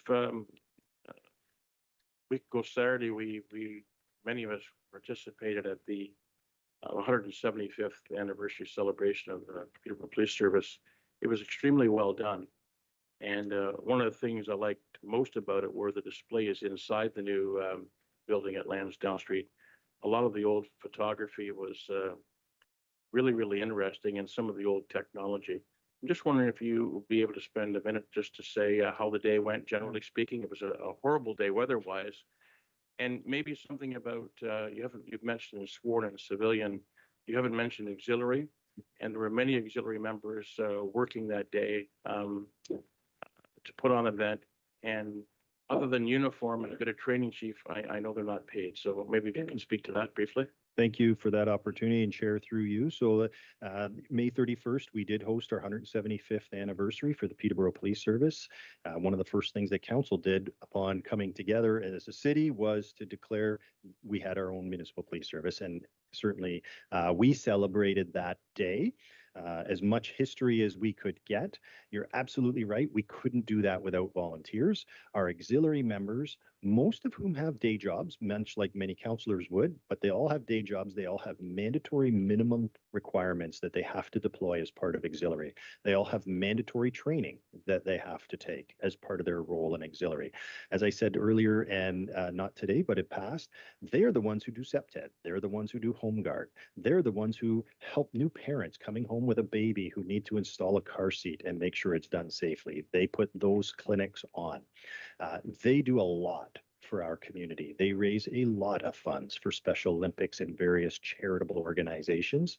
Quite frankly, it would cost this city an awful lot if we tried to replace those volunteers with sworn members to do the same work that they are doing. I'm incredibly grateful and thank you for the opportunity to thank them for what they do. We have a great partnership with Fleming. We had over a dozen Fleming students from the Law and Foundations program who were here to help us out on that day. The day was an overwhelming success. And as I said earlier, it was for the community, by their community police, to thank the community for allowing us to be their police service for the last 175 years. Well received. Thank you for your opportunity.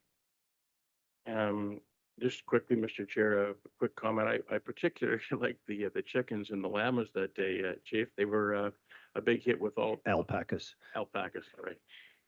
Yeah, they look like llamas. Yes, they right, did. alpacas. I learned. A lot of the kids are really enjoying that opportunity. So it was a great event. The bouncy castles and things like that. Chief, I just want to get you on the record, and I know you've stated this. There will always be a downtown operational presence in Peterborough. I think that's important for the town board councillors and for the general public. I know we're going through a series of renovations at the new operations on Lansdowne Street, or the new city-owned building on Lansdowne Street, but we'll have a presence there as well. I'm just wondering, Chief, could you just again reiterate that the current police station on Water Street will always be in the downtown, operational, and you have other plans for the city-owned building on Lansdowne Street? Thank you, and Chair through you. So no ambiguity here whatsoever. 500 Water Street, the current home of the Peterborough Police Service, will remain the operational location and home for the Peterborough Police Service. Operations will continue. That means all frontline operations, traffic, community first, will continue to operate out of there. Investigative services will relocate back to that location and continue to operate out of there. We will continue to have the bulk of our workforce working out across the street at 500 Water Street. It too will require some renovations as part of this entire process in order to be fully ready to take on that kind of an accommodation, but that will always remain. That is where the cell block will be.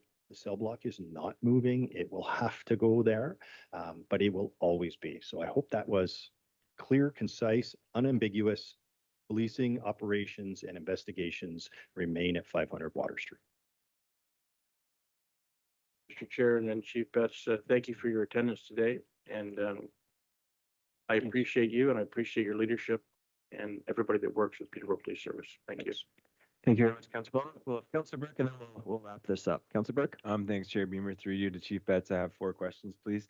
I guess the first question is about, I remember the renovations that were necessary at the Water Street station.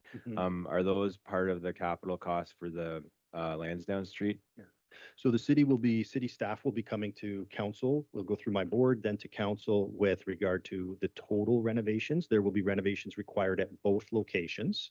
Right now, there's just minor deconstruction that's been taking place at 1421 until they can actually get in there and do some remediation before they can do the proper renovations. So yes.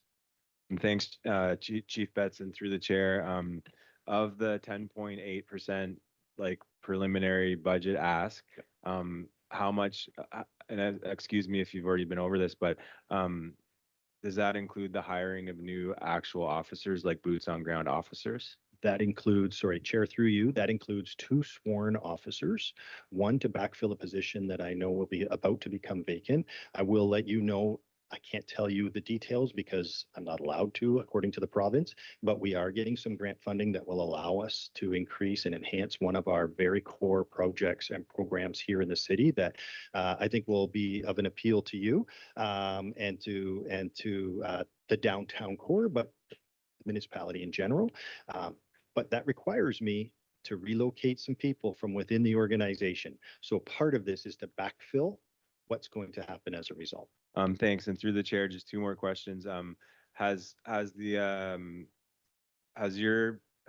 police realized any cost savings in the city expanding its bylaw enforcement strategy?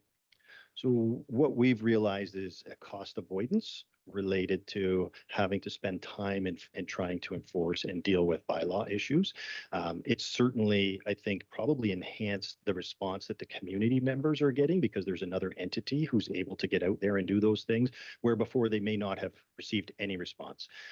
And I think it's a necessary expense based on what I had mentioned about the fact that, quite frankly, municipal bylaw enforcement is no longer part of being adequate and effective policing, which means when we have to choose what we're going to cut in terms of service to meet the requirements of what's legislatively required, by law enforcement would always lose.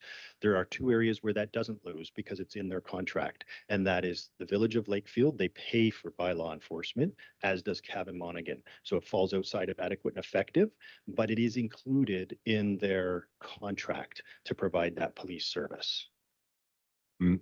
You know, as through the chair, as issues of capacity come up, has it ever been considered to not do that service and focus more on the core policing? Not do bylaw service? Yeah, that we've pretty much withdrawn our bylaw enforcement. We support the bylaw enforcement when they need assistance and police presence. And I will just assure you, everybody asks for police presence. The fire department doesn't go anywhere where they don't ask for police to be there. EMS almost always asks for police to go there. And when bylaw is doing work, as we've seen them doing recently, we will be there to protect and preserve peace and to ensure the safety of people who are involved. Thanks, Chief Betson. Through the chair, final question. The storm, the power outage that we've experienced a while back, I know from the city side, we were tracking our costs related to that because there's an opportunity to recoup those costs from the higher levels of government. Is that something that you guys are able to do? We already did that. That's part of what I do as part of my business approach to policing is we created codes to track everything we do. We worked very closely with the emergency manager to make sure that everything and anything we did was being funneled to the city to help to recoup those costs. Amazing. Thank you. Thank you, Councilor Burke. Chief, thank you so much for being here and the great presentation. Really appreciate it. And thank you to your team, of course. Chair, thank you. And thank you to City Council for your support. Much appreciated. Thank you all. Thank you so much. So just one quick comment, the June 19th public meeting for the budget that was referenced earlier, it's at the Healthy Planet, not the library, the Healthy Planet. We have had some requests for a break, so we will reconvene at 11:10. We'll take a 10-minute break. Thank you.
1 minute warning, 1 minute warning.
All right, we're missing a few, but they can yell at Councillor Hakey for starting early. So Commissioner Laidman, always a pleasure.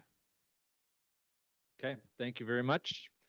So I will get into it. I know we're running behind here. So my intention is I'll go over all my slides and then pause at the end for questions, even though it's divided by divisions here. So as everybody's probably familiar, my department's divided into 5 budgetary areas. The administration side, I'm not going to dwell on that today at all. That's a small budget area, and it's only a couple of salaries worth, and mainly community grants, which we would expect to come at a 0 or a 1% increase to. And then obviously fire services, cultural services, recreation and parks, and social services. So just as a kind of an overview to follow up on Richard's slides, the net operating budget of community services ends up being about a quarter of the city's budget, and divided accordingly there.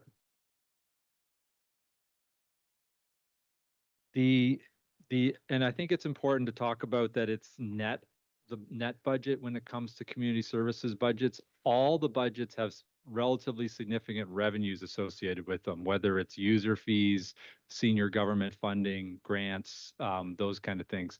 So while the operating budget, the net of some of these department divisions looks relatively small, the gross spend is relatively significant. As an example, recreation has a gross expenditure of 18 million, but that's offset by 12 million in revenues.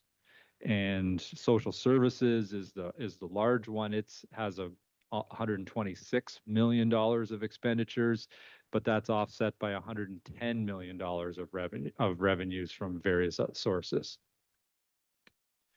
In terms of the capital budget,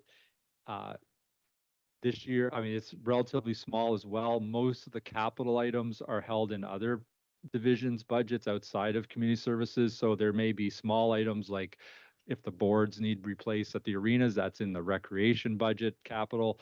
But if there's a new arena, that's in the facilities budget. So a lot of the big capital items are not in the actual community services budget.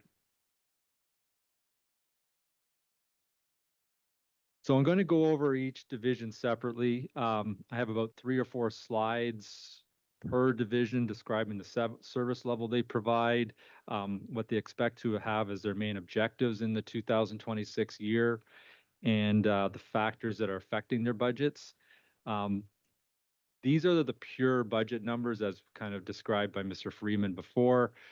We have not gone through and tried to prioritize these in any way to try to reduce them at this point in time, or any way. It's just to provide council with an understanding of where we stand at the budget with the challenges that we may be foreseeing.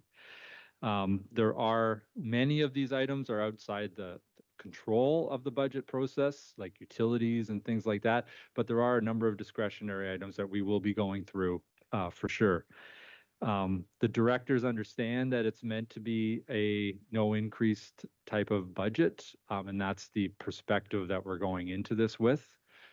Even though you'll see today, certainly there are some challenges that are adding to the budget for sure.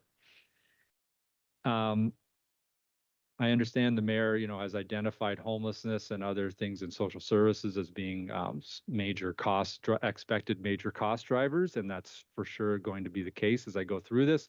But I am going to take the time to still go through the other divisions just to make sure council understands the full scope of community services. So in terms of the fire service, as most people know, suppression, public safety, communications, fire code inspections, those types of things. They're providing dispatch and communication services to not only the city, but also the county, Northumberland County and the city of Belleville. Ends up being over 22,000 annual calls as the volume. In 2026, they intend to, as mentioned previous, the NG 911 implementation, which will be fully underway, implementation of new records management system for all its dispatch partners, continuation with their certification that they're constantly doing, making sure the new fire station is meeting its expectations, and the replacement of various life support units. So this budget is relatively straightforward. It's 85% of the budget is related to salaries and benefits. So fully expect that it will be somewhere in the 3% range. No new operational or major capital initiatives. Just mainly the drivers would be collective agreement obligations, repairs, various apparatus that they need to replace, insurance and fuel and other basic requirements. So the next division is cultural services, and this encompasses various facilities and services in the city, the public libraries, the museum and archives, the Riverview Park and Zoo, the art gallery, new tourism and events aspects, and the public art portfolios. We're just this week approving the new municipal cultural plan provider to go through that process to develop that. We'll be going through that in 2025. 2026 will be the first full year of the Riverview Park and Zoo in the budget, as well as the tourism portfolio being added partially to this division. And in 2026, as I mentioned, the implementation of the new municipal cultural plan would be an expectation. New public art projects that are being reviewed right now at Miskin and bus terminal are expected, as well as the various tourism initiatives. So for this budget, kind of divided into two. So the general cultural services outside the library budget, anticipated to be approximately 2% at this point in time. There's no new initiatives really expected to impact the budget. As I mentioned, it will be the first full year of the zoo and the Riverview Park being added to the budget, but that's not expected to raise the level of the budget. The one area that I will factor out, though, specifically is the library itself. So we have a few things happening with the library budget that we'll have to work through. The annualization of the new Miskin branch, including the FTEs that have been added to those. There's always fees associated with the various computer programs and agreements that they have for the various types of things that are offered at the library, and just the building itself.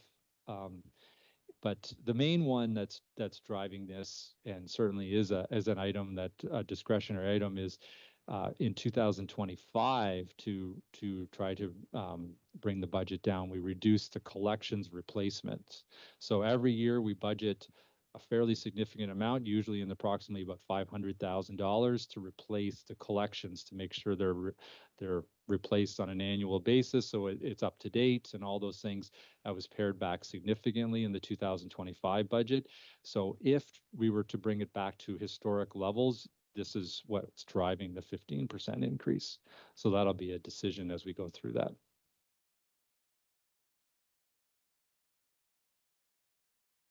So next is recreation and parks.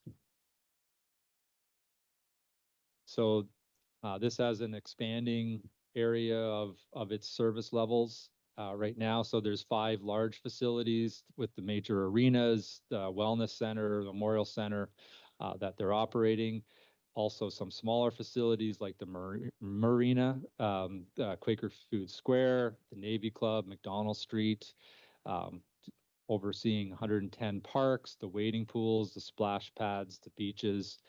That includes grass maintenance, waste collection, facility maintenance of all those facilities.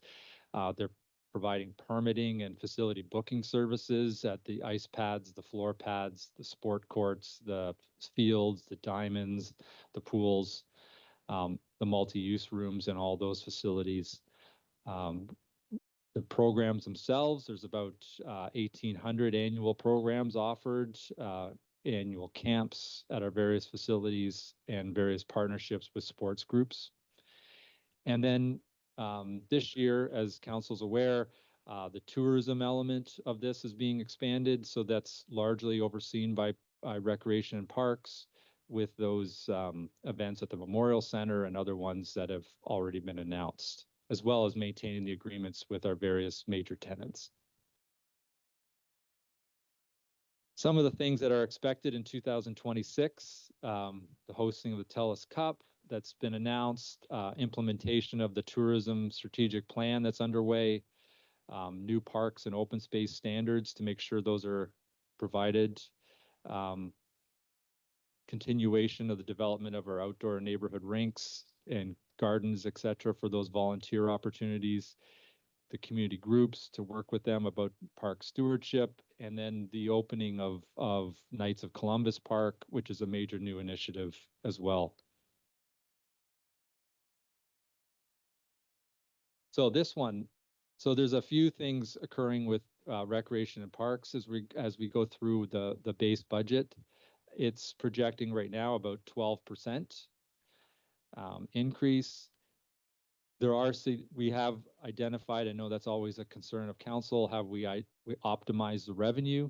So we're looking at about just under a 5% increase in revenues associated with our facilities.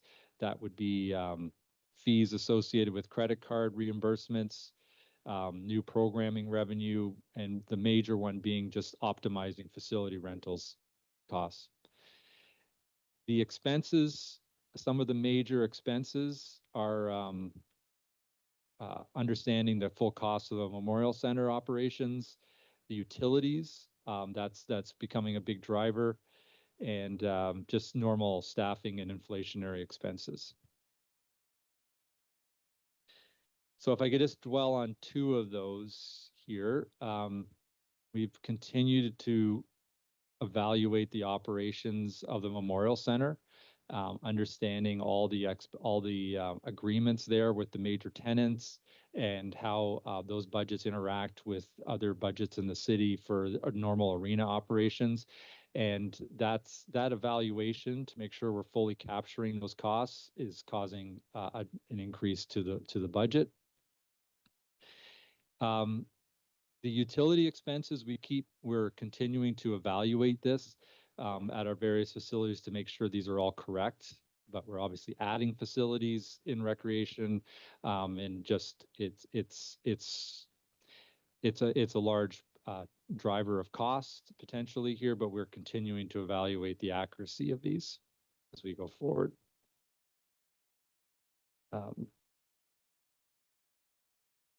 So the last area is social services. So just as a reminder, we're operating 4 childcare centers currently directly. There's 59 childcare centers with over 4,000 spaces that are being supported, as well as the early on child and family centers. For social assistance, life stabilization, the Ontario Works program, that's over 31 households being supported. The social housing, I just want to draw attention to this because even at various council meetings, there's always concern, is the city doing enough? The city's supporting over 3,000 housing units right now. It is a tremendous, amount of service that's being offered. That council is providing to the community. I think the city only has approximately 40,000 households itself. So probably about 7% of all households are being supported in some way through the housing department. And that also, we know about the homeless service being offered with shelters and supportive housing, and over 100 agreements with various agencies and the funding agreements with various senior governments. And of course, we're offering the service on behalf of the County of Peterborough too. Some of the objectives that social service expect to offer is increased navigation for service users in 2026, implementing the housing accelerating funding that council approved a few meetings ago, the Heart Hub housing units that are to be coming online. There's an expectation that we're expanding childcare units with the new $10 a day daycare providing from the federal and the provincial governments, and of course, evaluation and maintenance of the homeless system. So some of the things that are driving this budget, and I'll get into the numbers on the next slide, continue to see dropping levels of senior government funding for mortgages in social housing. That's by design. That's not a surprise. That's by design. As those expire, we receive less funding. The increase in shelter service, that's the overall, that was mentioned earlier, Mr. Freeman's slides, was $1.2 million for the various homeless services that were unfunded in the budget, but were funded by reserves. That will be a large driver of the 2026 costs. Just higher acuity individuals, increasing the staffing levels required at the various shelters is a constant demand. The housing stability funding, which is funding we use to provide to make sure people don't become homeless, that are on the precipice of becoming homeless. That's part of the $1.2 million that council will need to decide upon. For Ontario Works, it's a small increase in funding we received in 2025, this first time in 7 years. We've received that from the province, but there's no cost of living adjustments to that. So it's basically maintenance of that service. And of course, we see the increased cost for discretionary benefits, which is always an area of discussion at budget time. So as I mentioned, this has a very large total expenditure of $125 million, but the net taxation is $16 million for the overall department. But just as an example, Children's Services spending $50.7 million expected, but there's only a net of 1.5 to the municipality. So it depends on the program. Some are very well funded from the province. Some are like Children's Services, where 95% of the costs are borne by the province. Others differ. The overall budget's tracking about 8.5% increase. Social assistance between 3 and 4%.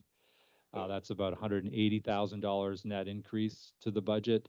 Children's Services, with our obligations on the new acronym is CWELC, but the $10 a day daycare is looking at about 6%. But again, on a scale, that's only 91%. It's $91,000 of an increase. And obviously the area that has the most responsibility from a funding perspective for the municipality versus this province is housing and homelessness. So that's tracking about 14% right now we're looking at. It's, as I mentioned, the least amount of senior government funding compared to the other services. But really impacted by the large use of reserves in 2025. And the provincial revenues are down about 370,000. So those are the two major drivers of that. And as I've mentioned before, there was a motion from council for us to come to council with additional homeless funding options, service options for this winter. So we will do that at the June 23rd council meeting. And there will be a report to provide additional services if council, what the cost would be if council wants to pursue those ideas or other ideas. But the main issue being whether to continue to fund the services already approved by council, which some are being funded by reserves. And with that, I'll happy to take questions. Thank you very much, Commissioner. Well done. Great presentation. Thank you for all your work. Any questions? Councillor Hakey? Thank you very much, Mr. Chair. And quickly, and Sheldon, I'm not sure if you can answer this or not, but on the fire, what percentage of time is spent fighting fires? Actually putting them out, do you know? I don't think I would be unfortunately, I didn't see Chief the sheet Session here, was so if not you're able not to attend this morning. He has another engagement. So I'd have to get back to you on that answer. I'm not sure. Okay, and through the other question, and I know it comes up every time, has there been any discussion on fire medics? Because I know that they're attending with the police and other services sorry, about on a fire medic program. Oh, medic. Sorry, I didn't hear the answer. Through you, Chair Beamer. So I know that continues to be an area that the fire chiefs of Ontario are advocating to change legislation to be able to pursue. But at this current time, the legislation behind that prohibits them from providing that better. But it's something that our fire services, well-trained individuals, all of them, and certainly I think there would be efficiencies if that legislation ever changes at the province. Okay, thank you very much. Thank you very much. Councillor Lachika, questions or? Thanks very much. Through you, Chair Beamer, to Commissioner Laidman. This is just to piggyback on what Councillor Hakey was asking about regarding fire services. Risk management is under this umbrella as well, correct? Through you, Chair Beamer. It's actually not. It's under Okay. Mr. Freeman's. Okay, thank you. Then I won't ask the question here. Thank you very much. Thank you very much for that, Councillor Lachika. Councillor DeGay, questions? Thank you, Chair Beamer. Commissioner, thank you for your presentation. I do have a couple of questions. You referenced the funding neighborhood rinks, which we had a very busy and productive winter. Can you advise if there has been any follow-up received from Parks Canada insofar as their willingness to maintain the Trent Canal as a skating surface in the winter? And I see a nod to the deck. Yeah, I mean, I'm looking at Mr. McCauley, obviously. At this point in time, the answer would be no. Thank you. Thank you very much. And if I might, some commentary. Well, initially there was some, I'll describe it, some backlash. But what I witnessed in this particular winter, I witnessed several of our neighborhood rinks very busy, and our commitment to assist and provide support to that program is important, and I'm happy to hear that would continue. I have a request, if I might. In your presentation, you make reference to the events, sport tourism, for example, TELUS Cup, the Prospect Game, and I know there are other events that are contemplated. Can we later on in this year receive from staff, Commissioner Laidman, just a summary of those events and an estimation of the economic impact that the municipality enjoys? I'm not worried about the facility rental. I'm more interested in what was the event, like what impact did this have, a potential description of economic impact to our community. Yeah, through you, Chair Beamer. I don't see why we wouldn't be able to do that. I know we provided that initial one to council a few months ago during an educational opportunity, and I suspect we would anticipate doing that on a yearly basis going forward. I have one final question, Chair Beamer. On our housing and homelessness budget there is an understanding that we provide a service to, on behalf, we're a recognized service provider on behalf of the county. Do we see any opportunity that the county will contemplate increasing their level of funding towards this escalating and increasing service? Because very clearly it's costing us more, the taxpayers. And I'm just curious where that may stand, or is there any opportunity in that regard? Thank you. Yeah, through you, Chair Beamer. So currently the budget numbers that you see there are based upon the existing agreement, and that's how we've made the assumption. However, as council's aware, that agreement has expired, and that's certainly going through the process of being worked through with the county. And I'm sure if there was additional questions beyond that, we would probably need to answer those in closed session as it's an ongoing negotiation. And Chair Beamer, I appreciate that succinct response, because I wanted to understand what that number, what was it predicated upon? And I understand it's based on the current agreement, and I appreciate that clarification. Thank you. Thank you very much for that, Councillor Duguay. I have Mayor Leal and then Councillor Real. Mayor Leal? Thanks very much. Just quickly before I ask my question, responding, Councillor Duguay, we intend to make the maintenance of the canal when we have an opportunity to meet with MP Harrison. After the federal house rises, we have a bit of a buffet list that we want to chat with her about, and that will be an item on that list.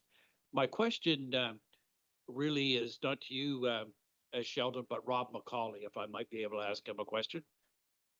Over the last couple weeks, Mr. McCauley, I've had the opportunity to do a bit of a walking tour on Douglas Avenue, Fagan, McCannon, Parnell, Chamberlain Street, Wolf Street, all those streets just south of the GE site there.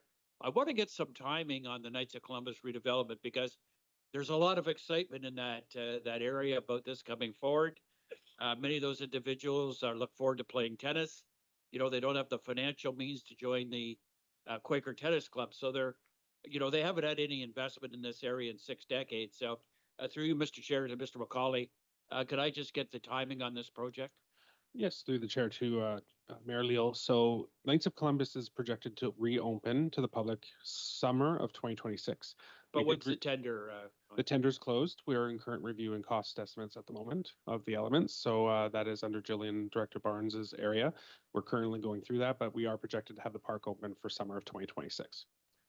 Through you, Mr. Chair, when I go back to those neighborhoods, which I tend to go back to fairly quickly, could you just refresh me? What are the elements of that redevelopment program? Through the chair to Mayor Leo, for the Knights of Columbus, includes a pet exercise area, a tennis courts, splash pad,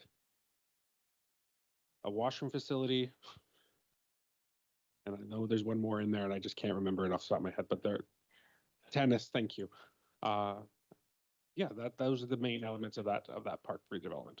And through Mr. Chair, just to get a picture here, this is going to be a site in the not distant future where there's going to be big mounds of earth and lots of construction. So people should be prepared of what it's going to go through before we get to the final end product with Mr. McCauley. That's correct, Mayor Leal. So there will be likely construction beginning towards the middle of the summer at this juncture for the entire park.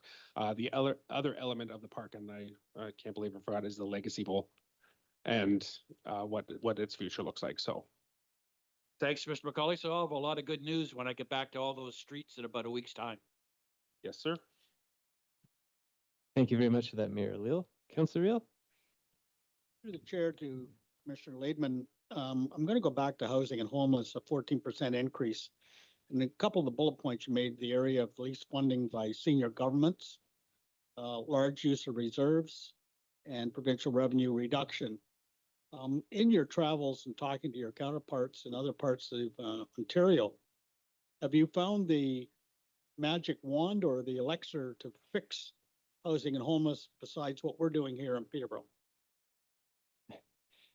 Through you, Chair Beamer. I mean, every community in Ontario is struggling with this same issue, A, from a budgetary perspective, and B, from an actual implementation of how to deal with this, because the municipalities are not in charge of the overall issue, the underlying reasons that it's adding to but we're left with holding this issue and addressing it from a financial and operational perspective. So 100%, I'm sure Ms. Morgan Quinn can answer the same. It's an area of discussion at every provincial forum table as to how to address it. And I think on the 23rd, we'll certainly provide additional ideas of what council may want to contemplate with this issue if it wants to provide additional resources to it. But it's a challenging area that's very expensive to operate. You know, each rent supplement probably costs us $8,000 to $10,000. It sounds like a simple thing to provide.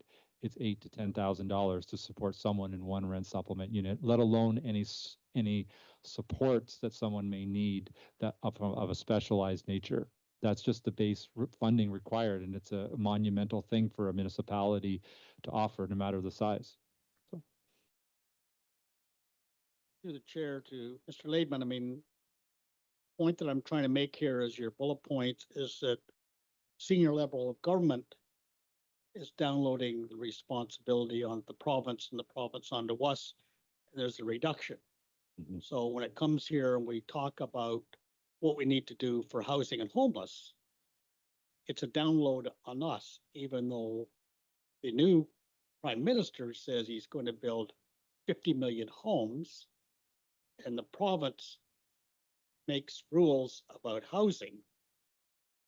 They're not stepping up the well, as far as I'm concerned, and we're wearing the cost of this. And we'll continue because it's a download.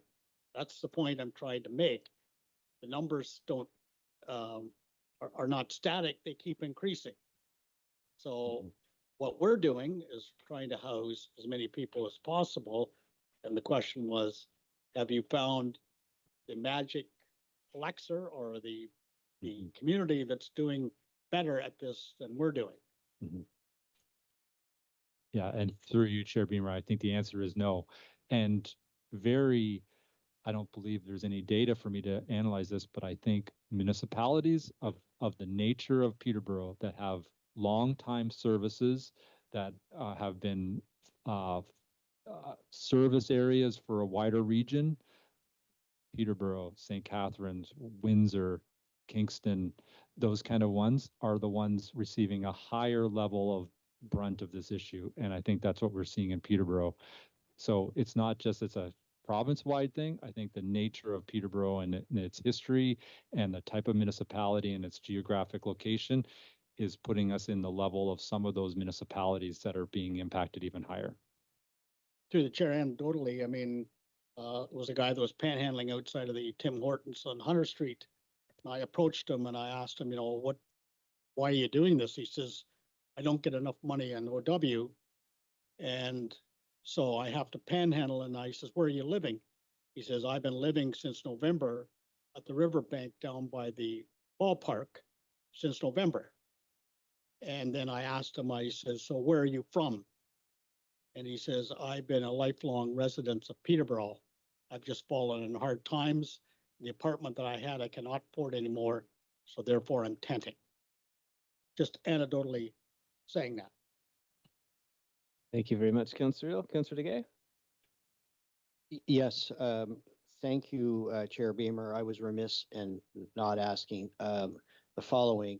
The June 23rd General Committee report, will it speak to the utilization and our reliance upon the utilization of reserves and its financial implications on a go-forward basis? Through you, Chair Beamer, it will definitely include that information. I can say very definitively, though, after spending $1.2 million from it this year, at council last night, there was an additional drawdown of $1 million as well. So the remainder of the social service reserve, which is an important reserve that we're drawing from multiple times a year for special projects that come up, clearly, it will be down to, I believe, 1.4 million identified in that report. So really, it's at a point where you can't go another year with this type of reserve draw. So thus the financial implication is evident, the fact that we've drained the reserve Thank you. The other thing I wanted to let my colleagues know, to Councillor Real's point, at FCM, there was 2 seminars that spoke to homelessness. And to Councillor Real's point, municipalities, there was a highlight of what certain municipalities are doing, but clearly there is no solution. Secondly, there's a recognition at FCM when it was, being discussed frequently away from seminars around the need, starting at the federal level and then working down to the provincial level, and thus service providers for adequate funding. So that is clearly a commitment at FCM. There was 2 seminars, one of which I attended, and to Councillor Real, they focus on what various communities are doing, but there was an ongoing recognition that there is no money and there is no appropriate funding support being made available as a consequence of this download to municipalities. And lastly, what was referenced, Commissioner Layden, was the geographical context. So there's cities like Peterborough sprinkled throughout Canada that are this interesting hole in this big donut, and we're not alone. And we are some of the communities that are being most impacted by this and other services that we're obliged to provide through our service arrangement. Thank you. Thank you very much, Councillor DeGay. Any further questions? Commissioners, thank you so much for the presentation, all your work. Thank you. All right. And finishing off, we have infrastructure planning and growth management. Commissioner Nelson.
Good morning, everyone.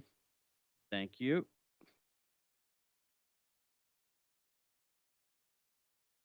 Take it everybody's glad to see me, not because of me, but because I'm the last presenter for the day.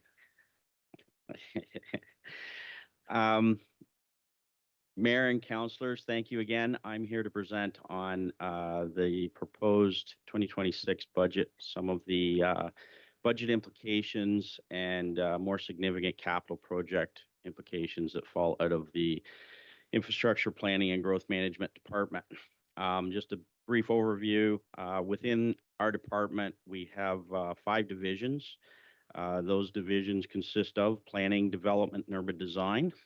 Within that division, it also includes for basically the heritage preservation, the policy planning, and development engineering as well within that division.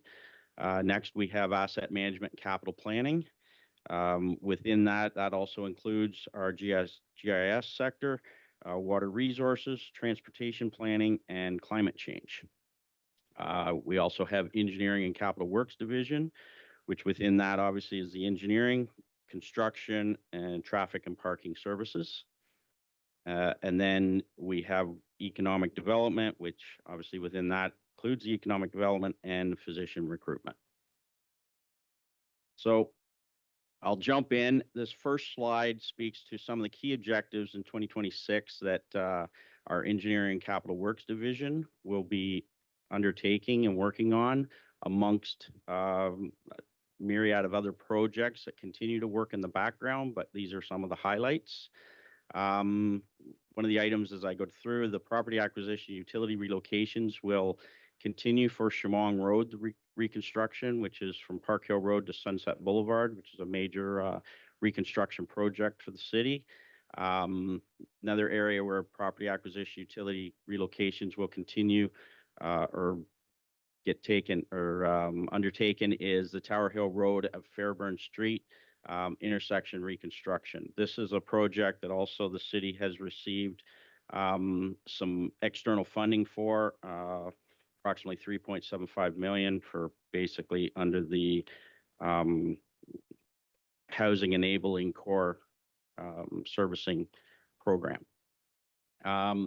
Within the detailed design, the engineering group continues to work on the Park Street at Lansdowne Street intersection reconstruction.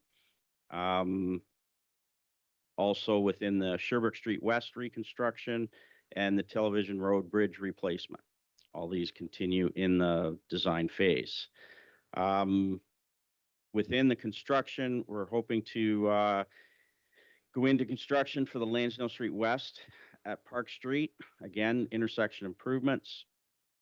Again, that's pending the completion of the detailed design and some of the utility and property acquisition completions.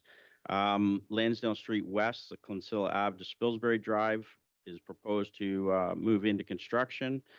Robinson Street reconstruction, Rogers Street to Mark Street, in which one of the some local development had give contributions towards improvements of that corridor.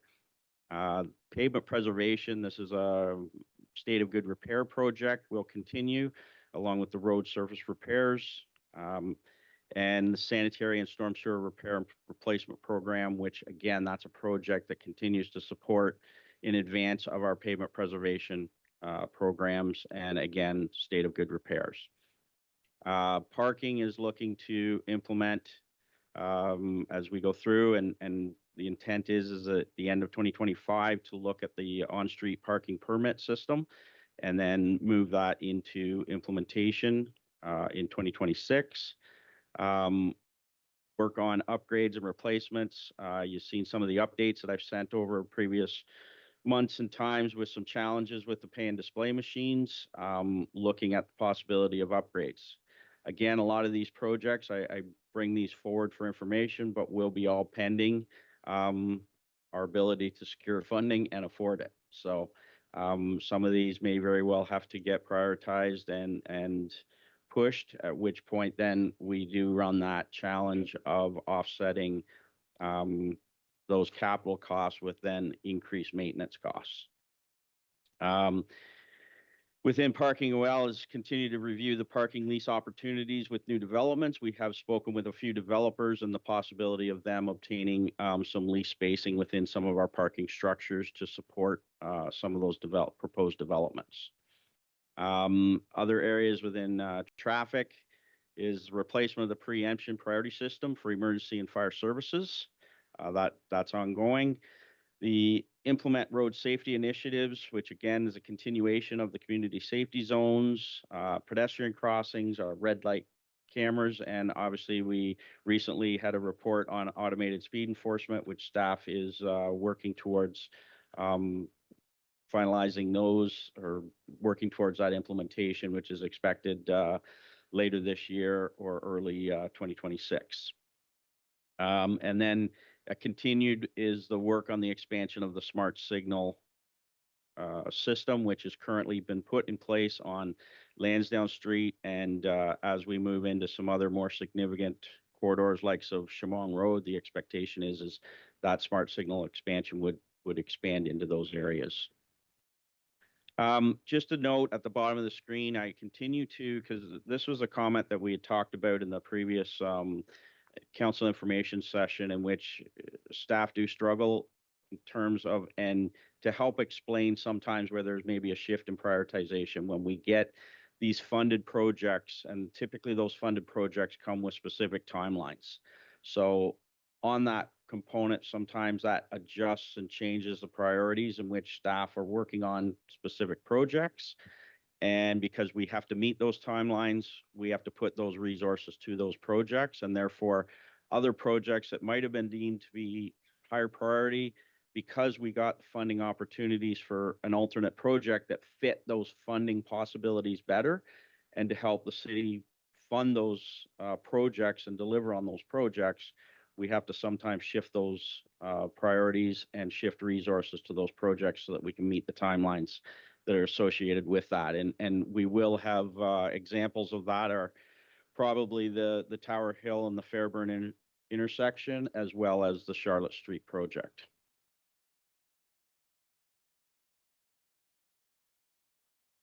So other key objectives as we move into other areas, this is some of the key objectives within our asset management capital planning.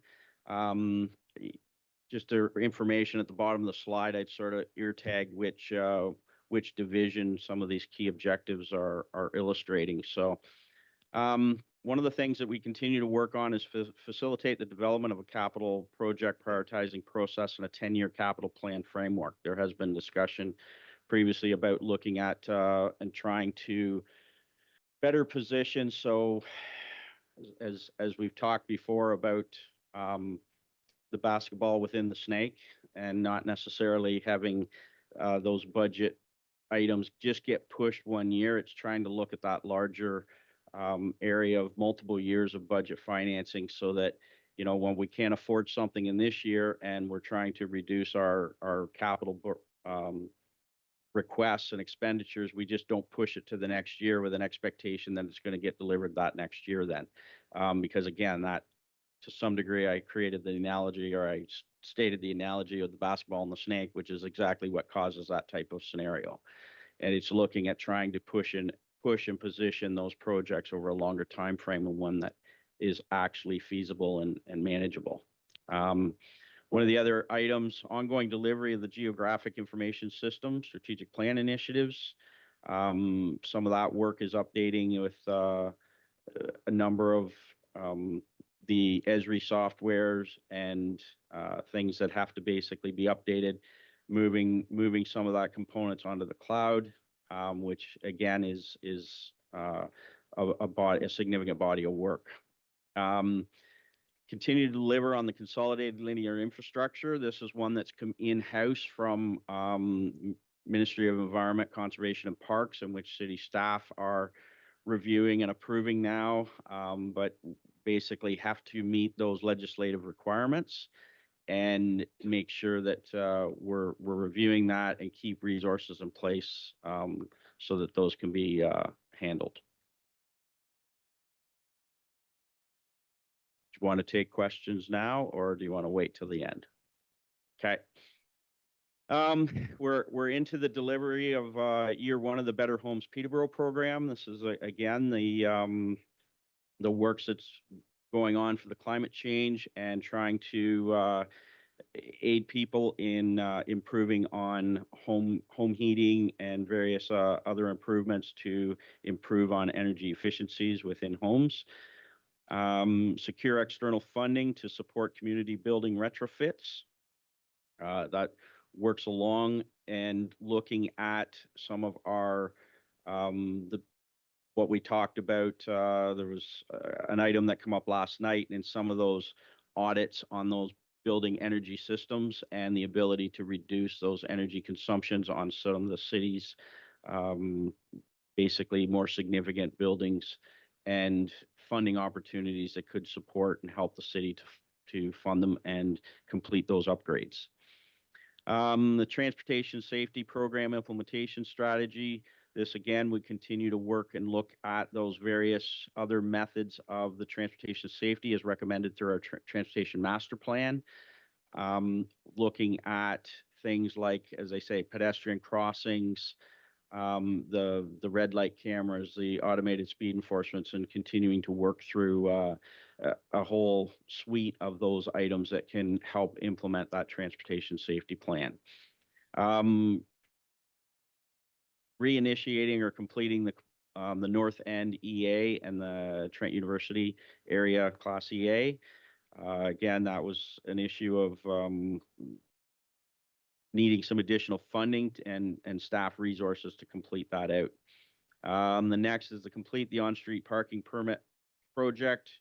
And again, that I spoke to that earlier in the parking section about implementation, but the first is basically the review and the study to look at the implications and the requirements for that program.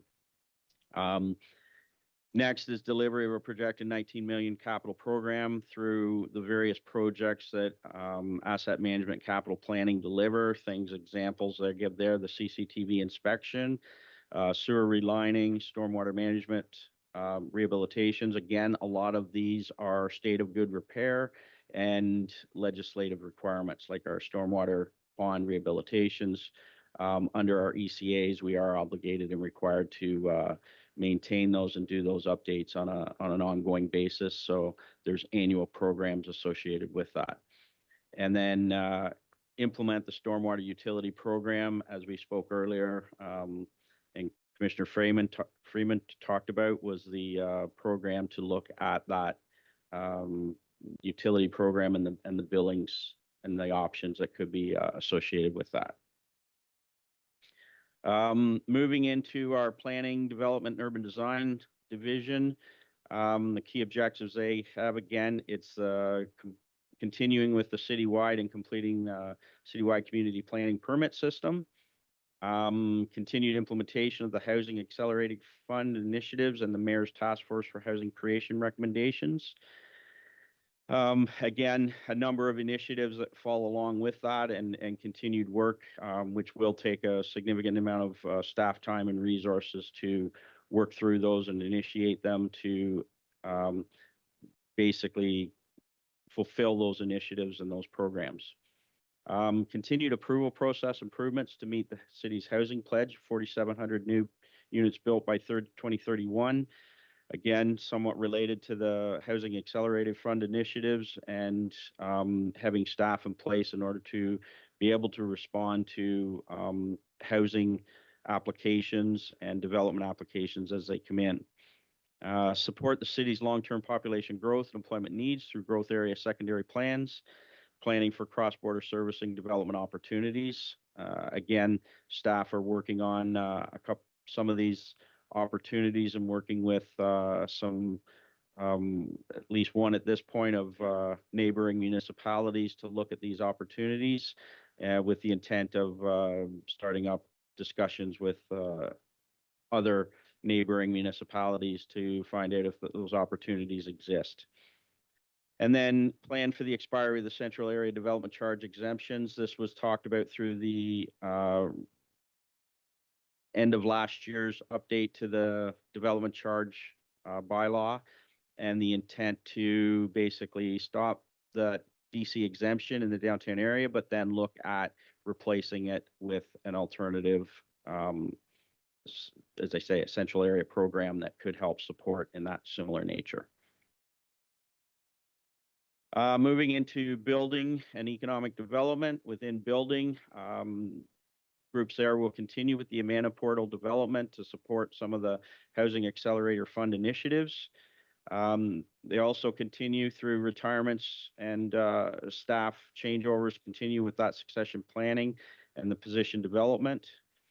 And then there will be the completion of a building permit fee review study that will initiate probably at some point later this year and then complete in 2026 to inform future years' permit fees and the sustainability of the building division and staff resources through utilization of that fees for sustainability. Economic development, again, continue to grow the attraction and retention strategies. We're in the process of hiring some additional staff to, and there will be the development of that staff and the data resources that will support those initiatives. Complete the economic development strategic plan, and then continue with the physician recruitment program and with the pilot study and the looking at that and the expansion and possible continuation of that program.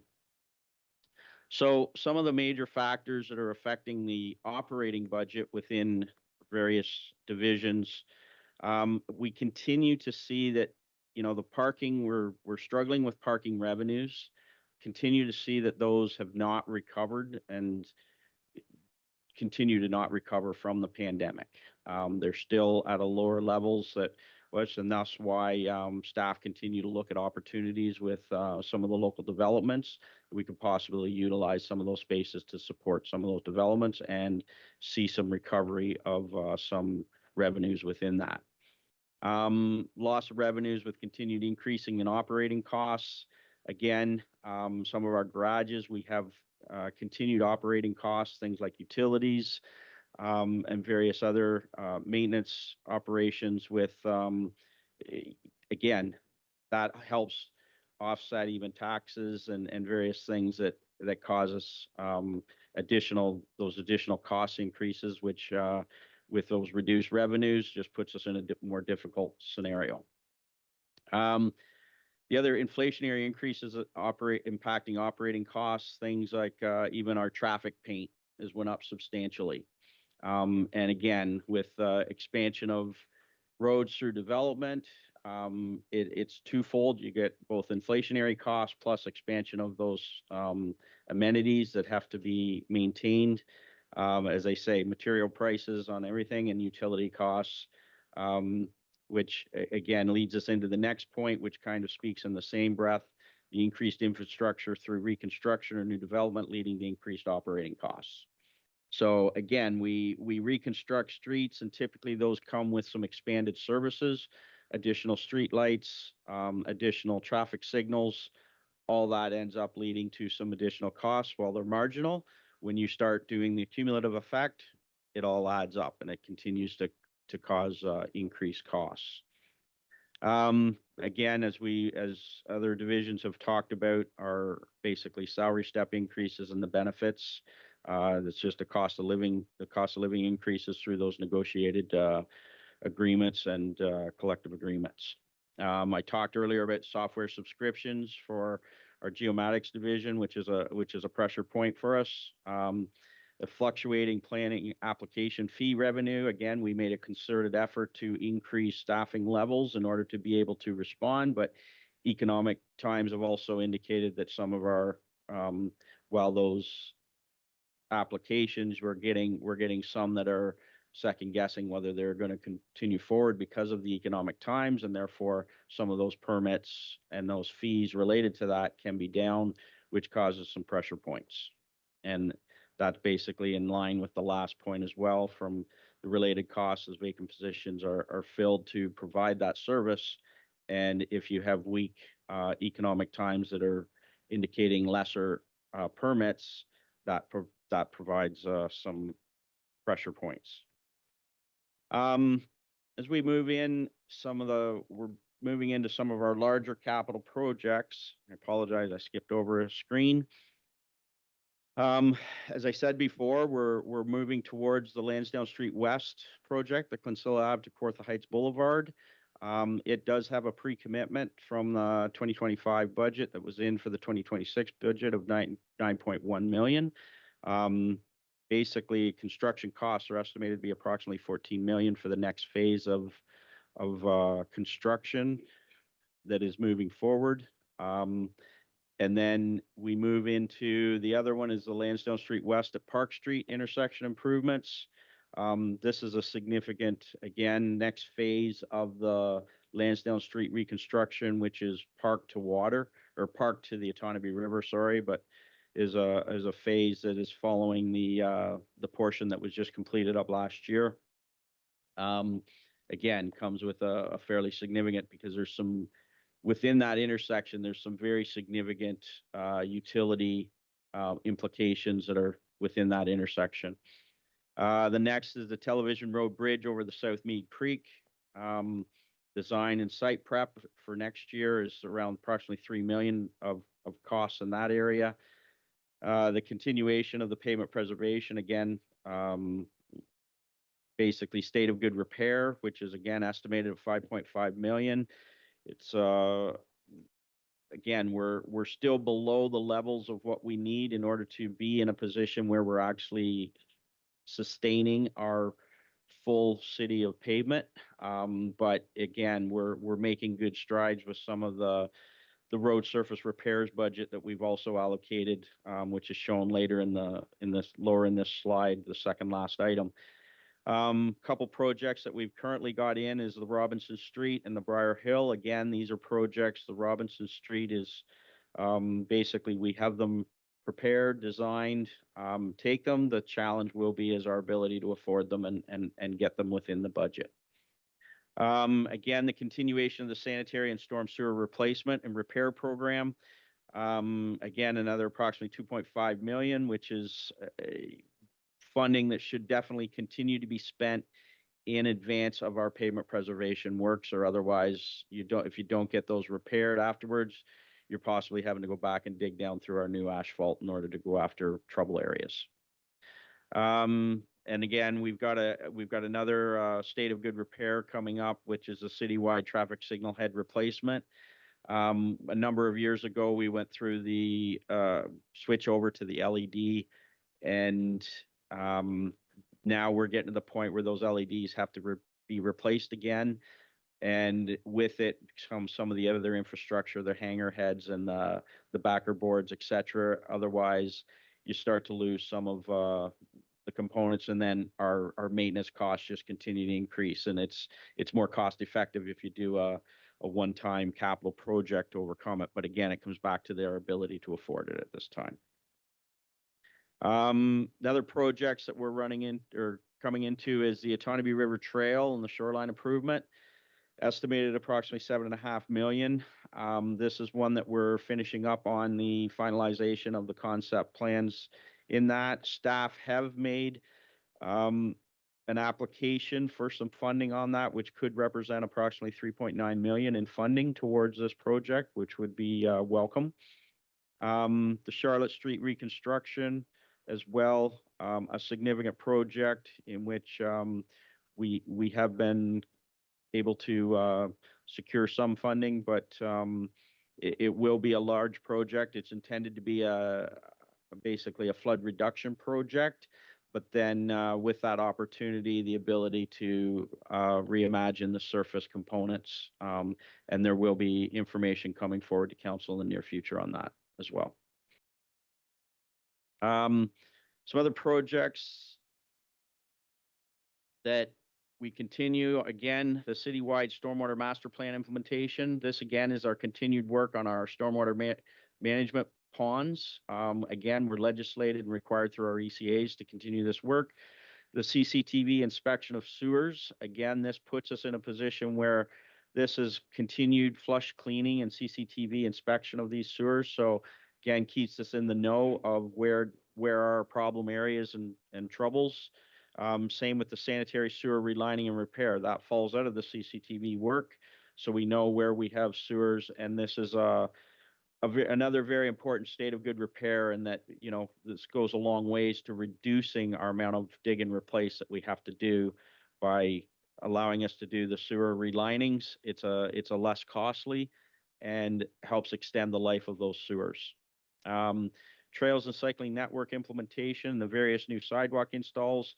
These were recommendations to continue these works through our transportation master plan and adjustments to alternate modes of transportation. The Brookdale Channel flood reduction, another project recommended under the flood reduction master plan. And then the community planning permit system, strategic growth area. Again, we need some additional monies to finish off that as it moves towards the citywide implementation. We continue with some more, the Central Area Community Improvement Plan. This is some intention, there's some expectations that we're just going to need more money as we get more intensified developments that are coming, and developers look to try and take advantage of this plan in order to help them fund some of these programs, in which then it's anticipated that these programs would be offset by increased tax revenues. Parkland Development Assistance Program, it's just that, having some monies to aid with some of those areas. And then the Hydro One Operations Center, staff continue to have discussions with Hydro One and move this project forward with anticipation to move into construction activities at some point in 2026 and 2027, at which point there will be some required funding through that, with the expectation, as previously thought, that some of this funding would come through the legacy fund. And then the employment, land development, and implementation strategy for various areas to help support just that. And then we got a few secondary plans at various locations within the city that needs some funding in order to allow those to move forward. With that, I'll wrap up and welcome any questions. Thank you, Commissioner Nelson. So we have Councillor Burke, Mayor Leal, Councillor Duguay, and Councillor Riel so far, and Councillor Luchika. So Councillor Burke. Thank you, Chair Crowley. Appreciate it. And through you to Commissioner Nelson, Lair, thanks for the presentation. I don't want this to come off in a pointed way, but I think it's, well, I guess I'll phrase it this way. Can we expect in the budget that we're going to get in the fall to find a turnaround in that substantial loss of revenue for the downtown parking garages? I believe it was at 1.2 million. We've made motions and sort of had commentary around feedback we've heard from people that would love to access that parking if the system was built around the needs of the people that needed to access it. It seems to me like it's a long time for a year to pass and to have potentially a loss of revenue of that nature. Can you just tell us what we can expect in the budget and what work has been done to really turn that around?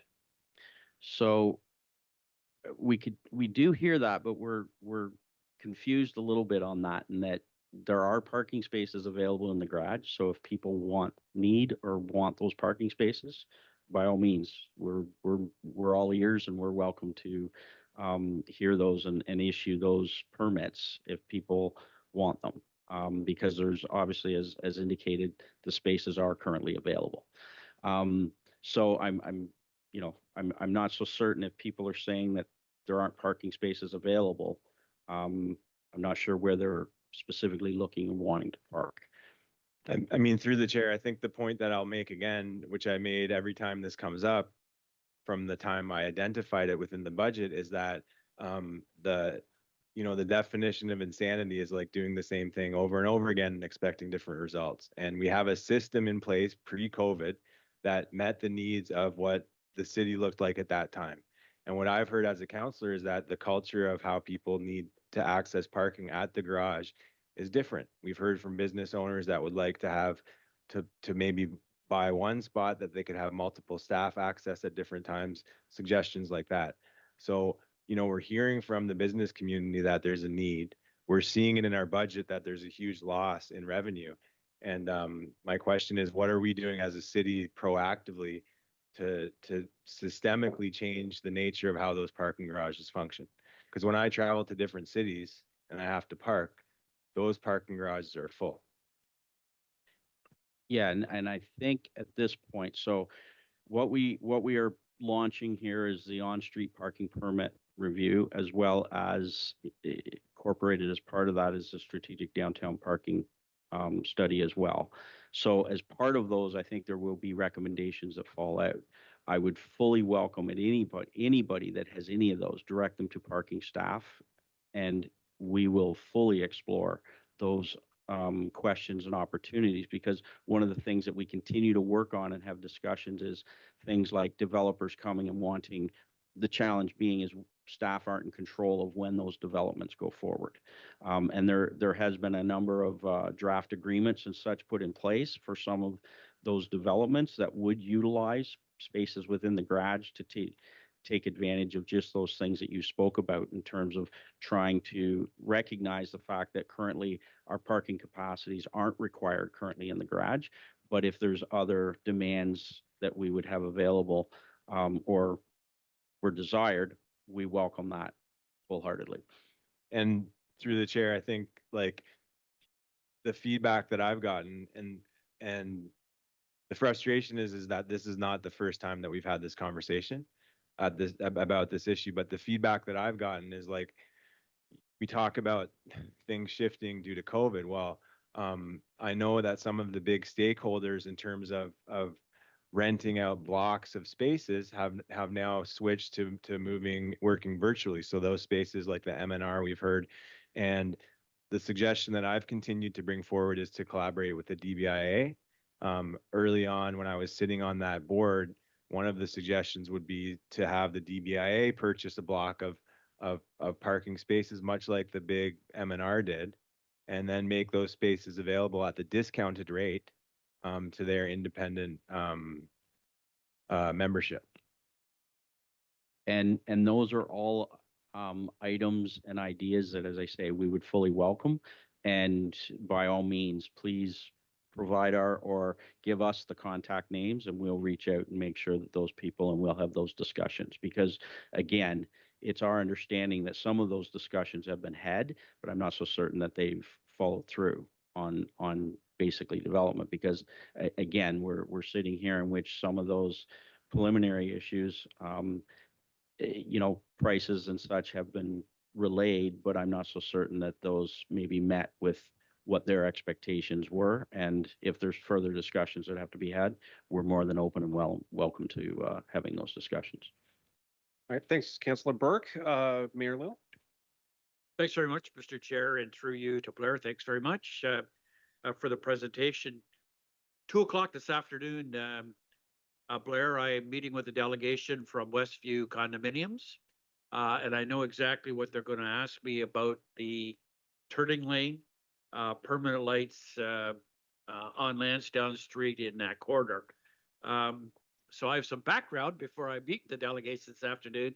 Can you give me the latest update? We have temporary lights there right now. When will we have some permanency?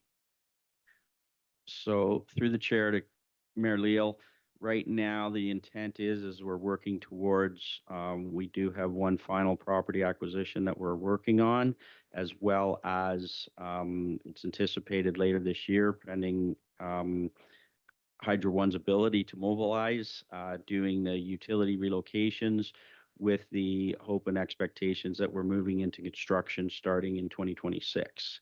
So at that point, then the temporary signals that are currently at that is anticipated with the current design that they would become a permanent set of signals.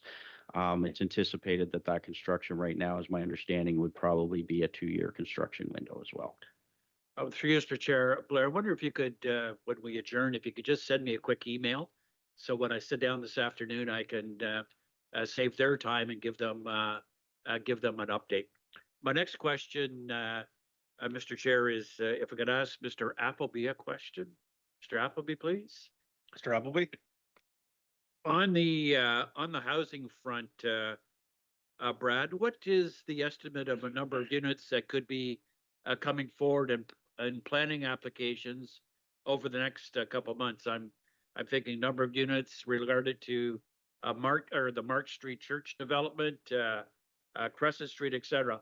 What would be the cumulative of all those units from a housing perspective? Through the chair, I don't have sort of the number on the top of my head, but just thinking of those couple, you're looking at probably upwards of 200 to 300 between a couple sites alone, and there are other projects in the works as well that could provide significant housing for the community as well. This may be a difficult question through you, Mr. Appleby. What would our housing target be for 2025 from the province? Do we know that? I know it's a mathematical calculation. Through the chair, if you give me about 2 minutes, I could probably find that for you. I'll have it written down here. Thanks. And I have one last question through you, Mr. Chair, to Blair. Blair, my office is getting comments about the Charlotte Street project in terms of the permanent bike lanes, loss of parking, the inability of cars to get out of the road when emergency vehicles utilize a high capacity arterial. So I'll just leave that with you as part of the process going forward. Thank you very much. All right, thank you, Mayor Leal. Councillor Duguay. Thank you, Chair Crowley. Commissioner Nelson. Thank you for a very thorough presentation. Your presentation speaks to funding levels and various initiatives. Will it need to be What I'm concerned about is the financial implications of Bills 5 and 6. I believe I have the numbers correct. And I believe both have received royal assent. So for example, we spoke of development charges. We spoke of community improvement programs, et cetera. So I would imagine between now and November, there may be some new information on some of our capital projects and long-range planning initiatives, if I'm reading the bills correctly. Can you offer some commentary or perhaps to Director Appleby? So I will start and then basically defer to Director Appleby if he's got additional. Staff do continue as of right now. My understanding is we still have an ability to provide some comments on some of those. That the EROs are still open for comment. However, we will be faced with the challenges if the development charges, again, I think it's the same question every municipality will be asking. If the monies don't come through the development charges, where does the money come from?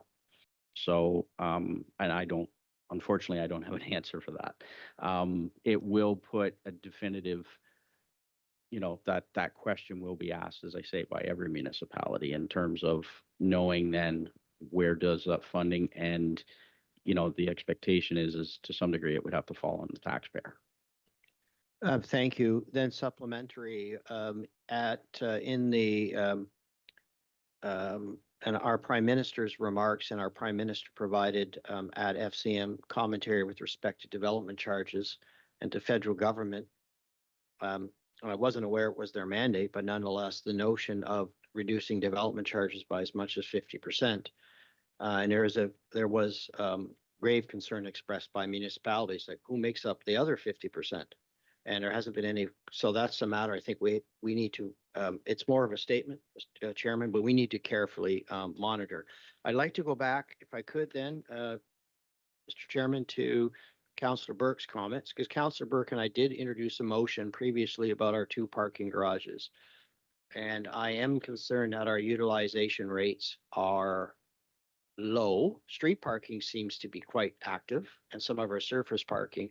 So I was hoping that within our study that we would consider, let's be creative. Let's look at lease arrangements. Let's say perhaps to some of our stores that they might be able to actually acquire dedicated parking spaces. And then we can bolster because it is a significant revenue loss. And I think we need to move beyond the normal practice where you show up, you pay your parking, or you're able to park for, you bought something for an extended period of times. But I know that's what I think Councillor Burke and I were at previously, and certainly that's something that I would support. And lastly, on your page, I appreciate the time here, Mr. Chairman, because I also have a hard stop in about 2 minutes. So I'm going to take up all the rest of the time in this meeting. On page 4 of your presentation, can we just go to that screen for a moment?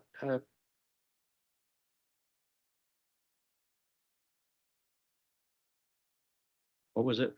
Page 4, the bottom 2 bullets. And it speaks to key objectives for 2026. I think it's the next screen. There we are. So the second last bullet on that screen speaks to the city's long-range population growth and employment. Will that consider the prospect of high-speed rail? We being the preferred location between Toronto and Montreal. It will. Right now it's preliminary, obviously, but the comments are that is an expectation that Peterborough will be one of the stops on the proposed. Again, the challenge being is there are milestones within that program that has definitive move forward points. So I think the city has to have somewhat of a tempered until those milestones are reached, but look at both those alternatives as we move forward with our future planning. You're correct. Thank you. But just, it's my perspective that any discussions, I won't call them discussions, are opportunities with our neighboring municipalities. Not, it needs to consider that as one of the development prospects and opportunities. Then lastly, the final comment about the plan expiry, um, this is important because a lot of our growth in our central area is occurring to the east and Hunter Street and to the south as we move towards Lansdowne Street. Most recently, we're aware of development around Crescent Street. What is our timeline for, and how will we go communicating to property owners and developers that there will be a shift from an exempt, and this doesn't cover the whole central area, but covers some, but what do you anticipate for a communication strategy, Commissioner Nelson or perhaps Director Appleby? So I'll start and again defer to Director Appleby if I've missed or needed supplement, but some of this has already been transferred and spoken about through the DC, the development charge bylaw update, in which this was relayed to the developers, and that through that bylaw, and the intent is that this will end, but then with the expectations of us putting a program in place that will maybe possibly mirror it or fund it in a similar manner with as we move forward to some degree, there's still those incentives in place in order to try and still realize those desired intensification projects. So I'll maybe look to Councillor or to Director Appleby and see if I've missed anything there.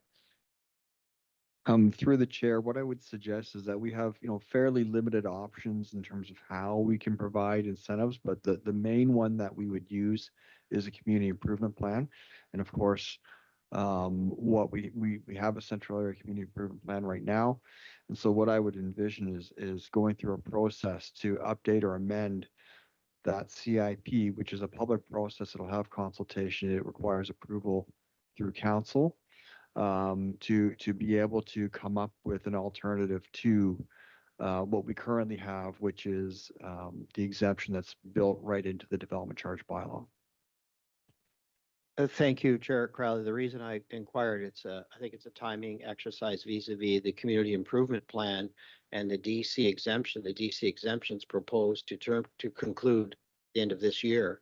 And I was concerned whether we'd have our community improvement plan sufficiently advanced to allow for it.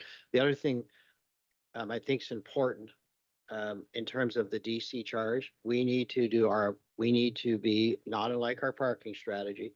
We need to be effective communicators we may have already told them in a previous report, but when it becomes relevant, when that property owner proceeds to develop and then suddenly the exemption is lost. So we need to be as effective and robust as possible in our communication to our affected property owners. It's not a criticism, just a recommendation. Thank you. Thanks, Councillor Duyé. So, Director Appleby, I think that you have some information for the mayor based on housing targets. Thank you, Mr. Chair. Yes, just the previous question about what our housing target is for 2025. It's 470 units. 470 units. All right, so we have Councillor Riel, LaChica, Baldwin, Burke for a second time, and Parnell. So Councillor Riel. Through the chair to Commissioner Nelson, do we have a reciprocal agreement between the county and the township and the city? And I've asked this question before, why the city is taking on the complete cost of the Mead Creek Bridge when TV Road dissects the city. It ought to be South Monaghan. Why are we funding or having to pay for the whole cost of this bridge? Through the chair to Councillor Riel, actually the property line and the division line is on the east side of Television Road, so the city does actually own the entire corridor. That was part of the 2008, I believe, annexation with the county and the townships. So from that point, the city has become the sole owner of that bridge facility. Through the chair to Mr. Nelson, Thank you very much for staff and the Shave and Pave program, which has been very successful. You know, the people are probably complaining about the construction and certainly having to go around. Why hasn't, or why has your department or even the senior staff thought about increasing the money for that because it's been successful, as opposed to engineering projects that we may never see in our lifetime? And I talk about Chemong Road and Sherbrooke Street and some of these other ones where people just want a flat piece of pavement to run on, as opposed to projects. And I know Chemong Road has been on the books since I've been on council, and that's 14 years. And I know we're buying properties, but may never see it in my lifetime that it's being reconstructed. So why wouldn't we increase the money to Shave and Pave, which has gone, I think people are really embracing it and they like it because it's saving the maintenance cost on their vehicle. So through the chair to Councilor Riel, Chemong Road is one that, as you recall, the city did go through a municipal class EA, a Schedule C for that, because again, this was under our transportation master plan, a previous transportation master plan that recognized that the corridor was basically reducing in capacity simply because it's currently a 4-lane corridor, but it's only operating as a 2-lane corridor simply because nobody wants to drive in the center 2 lanes for fear that they'll get behind somebody that's making a left turn movement and then they're stuck in that. So ultimately, it's a capacity enhancement that's recommended through the transportation master plan as well as through the municipal class EA and the consultation that was done with the public in order to implement a center turn lane, add additional pedestrian and active transportation components. So that's basically where the recommendation. In addition to that, there are significant. There's both flood reduction works, significant storm sewer upgrades, sanitary sewer upgrades. So when you have a corridor with many of those, that's where ultimately it becomes a recommendation to do a full reconstruction because there's a number of elements that will be attacked and basically addressed as part of that. And the corridor itself has basically come to a condition where which we've spent very little money over the last quite a number of years simply because the recognition is that it is going to go to a reconstruction and the work continues towards that. Unfortunately, yeah, it does come with a significant dollar value associated with that. But again, those are the recommendations that have fallen out of a number of studies and plans that have come before us previously. So again, you know, we would welcome an opportunity to increase and do more pavement preservation or even road surface repairs, but it's that balance between doing some of those reconstructions because there's a multitude of other issues and items that should be upgraded within the corridor. And if you're going to dig down through in order to replace sanitary sewers or upgrade storm sewers, et cetera, because there's flood reduction works or there's sanitary sewer upgrades, et cetera, that are needed, just doing the simple shave and pave, while it does smooth the surface for a period of time, it doesn't necessarily address all of those other features that may be required for future benefit. Through the chair to Commissioner Nelson, it's just as selfishly me, I don't get the calls because when the roads are nice and flat, I don't get the calls that it should be repaired. Can you give me some sort of idea? I know nothing about Amanda, but ever since I've been on council, you've been working on trying to get this thing running. Why is the problem and what is the money needed to get this thing actually working? Because I hear about Amanda, I don't know anything about it, but I hear about it and it doesn't seem to be, it seems to be an endless pit putting money in to get something that should be running. So I'll start and I'll maybe defer to Director Appleby or a couple of my other directors to provide some additional information. But the Amanda portal is the portal in which currently it's our online mechanism that we track a lot of our planning applications, and this is all work that was done, and through our development application review process, it was recommended to expand on the Amanda portal. It was one that initially started in which our building division utilized for purposes of tracking its applications and permits, and subsequently was recommended to grow to utilize to have planning utilize it for them tracking their applications.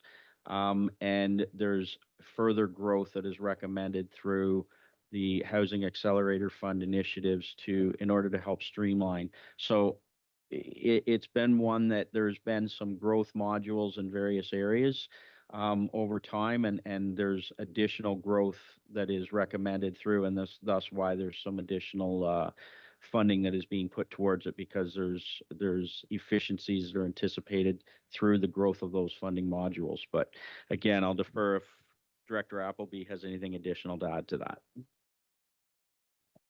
Thank you, and through the chair, I'll comment from planning's perspective. And so, for us, we are, working with PTS and with consultants to basically build a new system for us from scratch, a new system that will allow us, to receive applications, process them, track them, and whatnot. And these are things that didn't exist previously.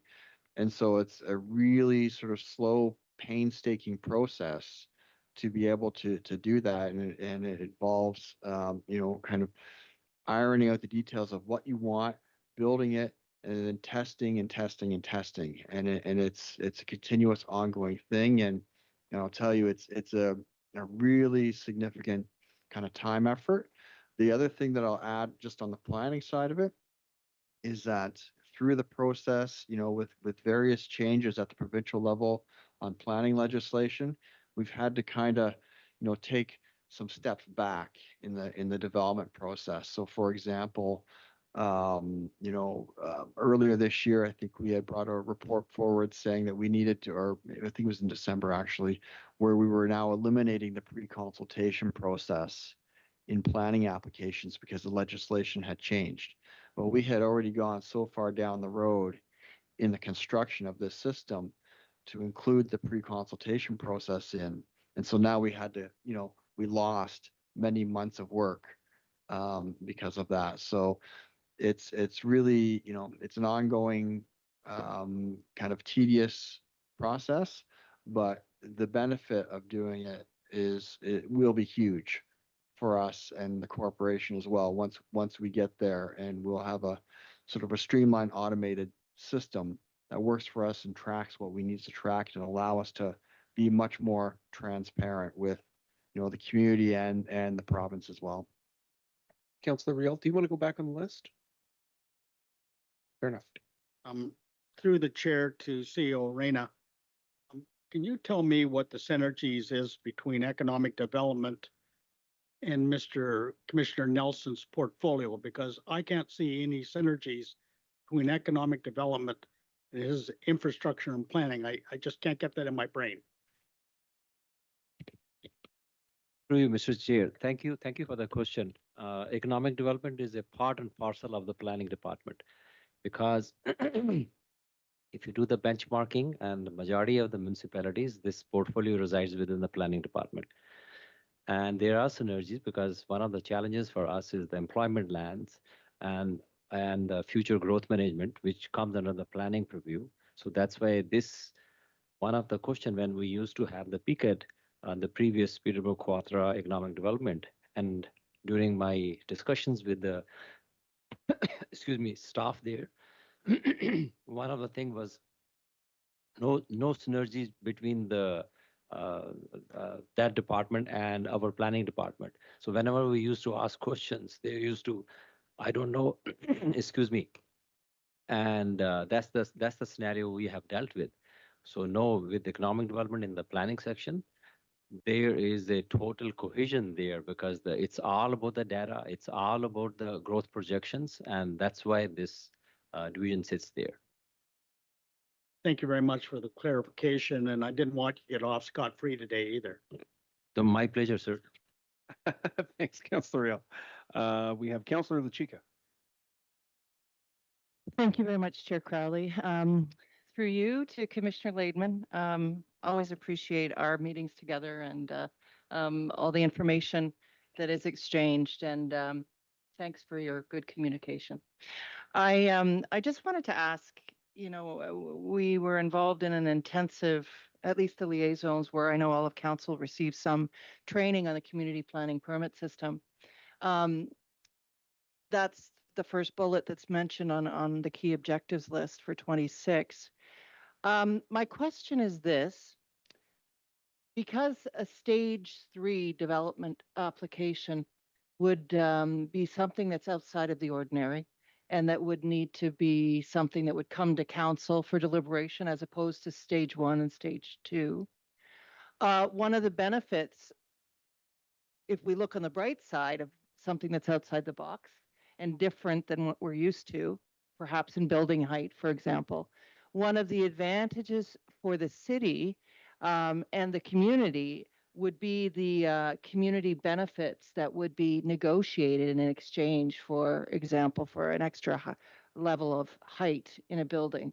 That there would be something like affordable housing that would be demanded in exchange for that, so that the developer would be committed to affordable housing, perhaps cash in lieu, perhaps park space. There are different elements that the city could receive in exchange for granting that extra special level of units, et cetera. So my question is this: the quicker we actually get that CPP system in place, then the bigger projects that are coming through the pipes, we will benefit from that community benefits piece. And right now, with big projects, we're not getting any benefit of that. We're not getting any affordable housing for 15-story projects that might be going up near the lake. That's 5 more stories more than what would be an urban design plan. So that developer, in exchange, would be committed to affordable housing, and that would be one strategy to increase our affordable housing supply. Also, with the loss of development charges, we need to think about ways that we can offset that. So to me, the faster that we can get that CPP plan in place, the better it will be for us with all the changing legislation, development charges at risk, and all of that sort of thing. How quickly can this happen? And would you agree with that? Thank you very much. Through the chair to Councillor LaChica. I would agree in principle. I think some of the areas, it's dependent on where that growth is occurring. Is it occurring in our strategic growth areas? In which case, some of those abilities to negotiate that are lessened, because again, we have approved and removed the height restriction limitations within those growth areas. The other component is that, again, it's all subject to, as much as we say we can negotiate, it's all subject to the ability for the developer to actually be able to deliver and do it with an economic framework that works for them, right?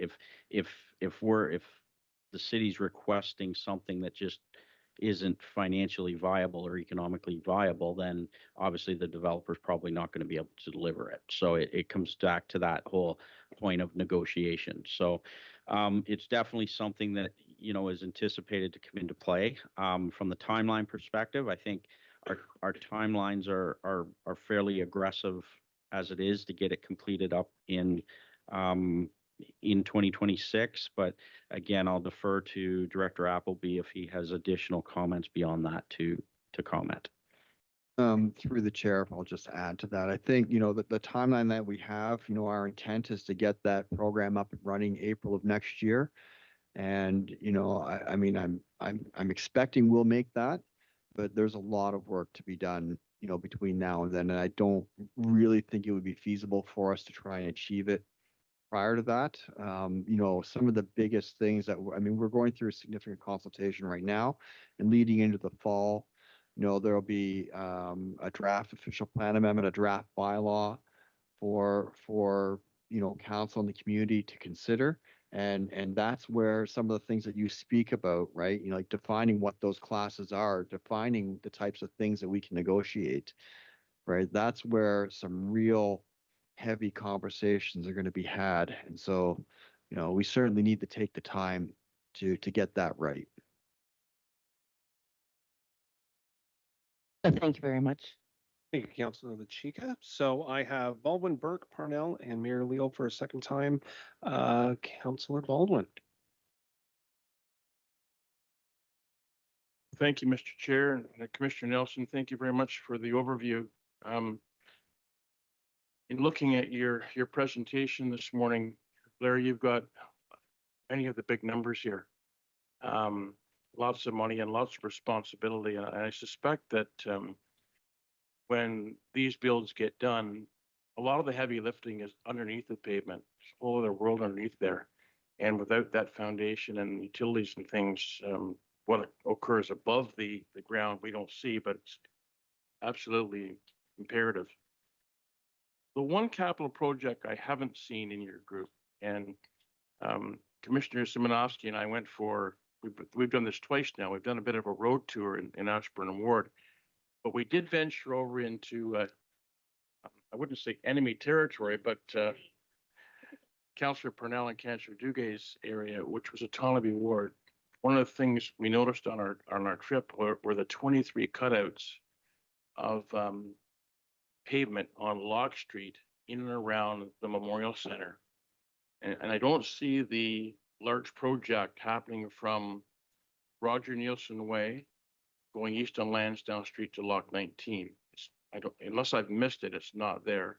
And I think it's a substantial project, not in Councillor Riel in my ward, but Councillor Parnell and Councillor Duguay's, but it's accessed by so many people in our ward. I'm just wondering if you could comment where that project might be and what the potential costs might be. So just to clarify, and to Councillor Baldwin through the chair, you're talking about the portion of Lansdowne Street from Locke to the Otonabee River, or are you specifically talking about Locke Street itself? Well, I guess what I'm talking about is I'm interested in knowing from Locke and Lansdowne to Lock 19, that's Lansdowne Street. And if we're doing construction down there at some point in time, it would be really great to do Locke Street as well, because of the cutouts and the use of the Memorial Center, Farmers Market, Lakers, Pete's, and all of the other entertainment venues that occur, entertainment events that occur at that venue.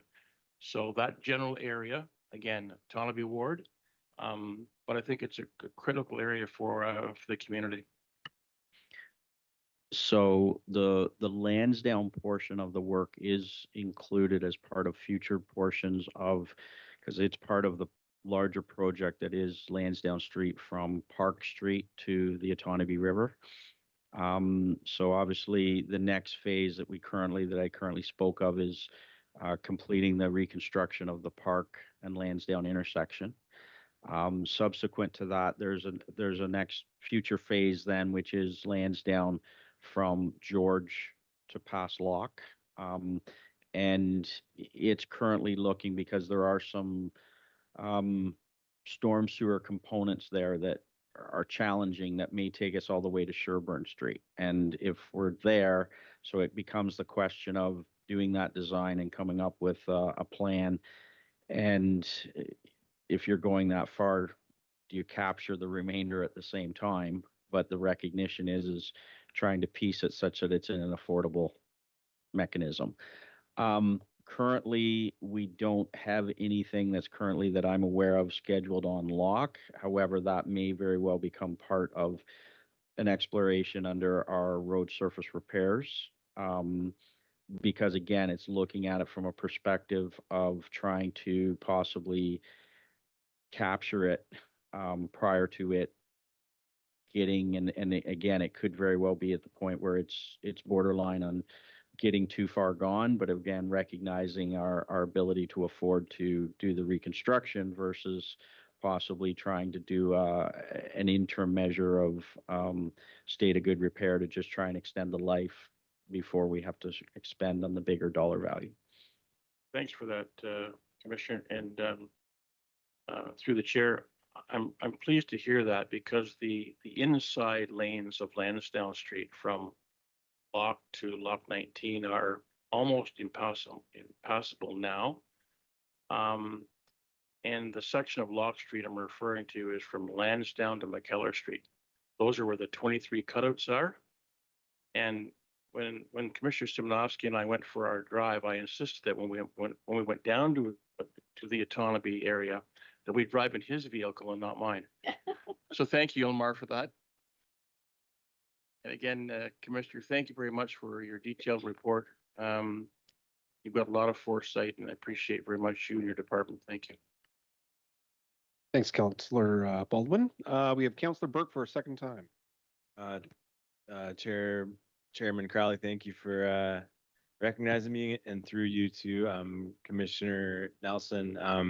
I'm just circling back to the parking garage issue, and you said that you were open for suggestions, and one thing that I just thought of was I think it would be interesting to consider bringing economic development onto this issue, because to me it's an economic development issue. The Councillor Duguay in his remarks said that we need to get creative on this. When I'm downtown talking to the independent business owners on George Street and Water Street, and I ask them what they need from the city, the one thing they say, Al, we just need people to come downtown.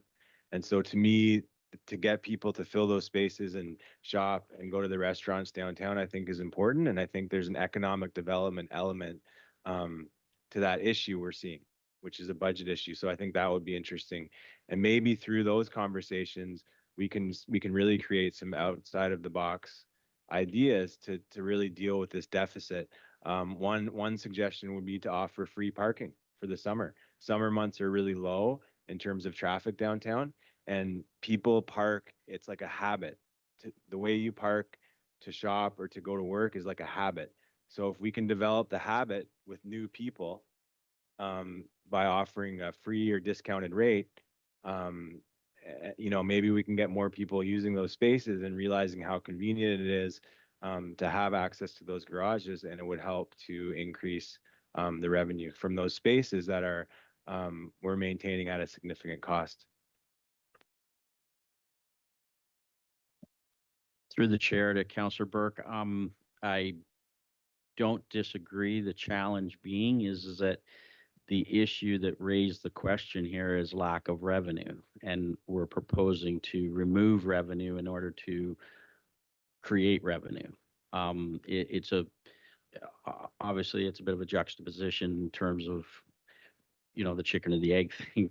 And again, I wholeheartedly agree, is getting more people into the downtown is a solution that will help turn around those revenues. And again, that's the magic question. But I do know our economic development works very closely with the DBIA and has on regular discussions and meetings to discuss some of those. And as we get some additional staff with the economic development group to help further those conversations, I think will only aid in exploring some additional possibilities and opportunities.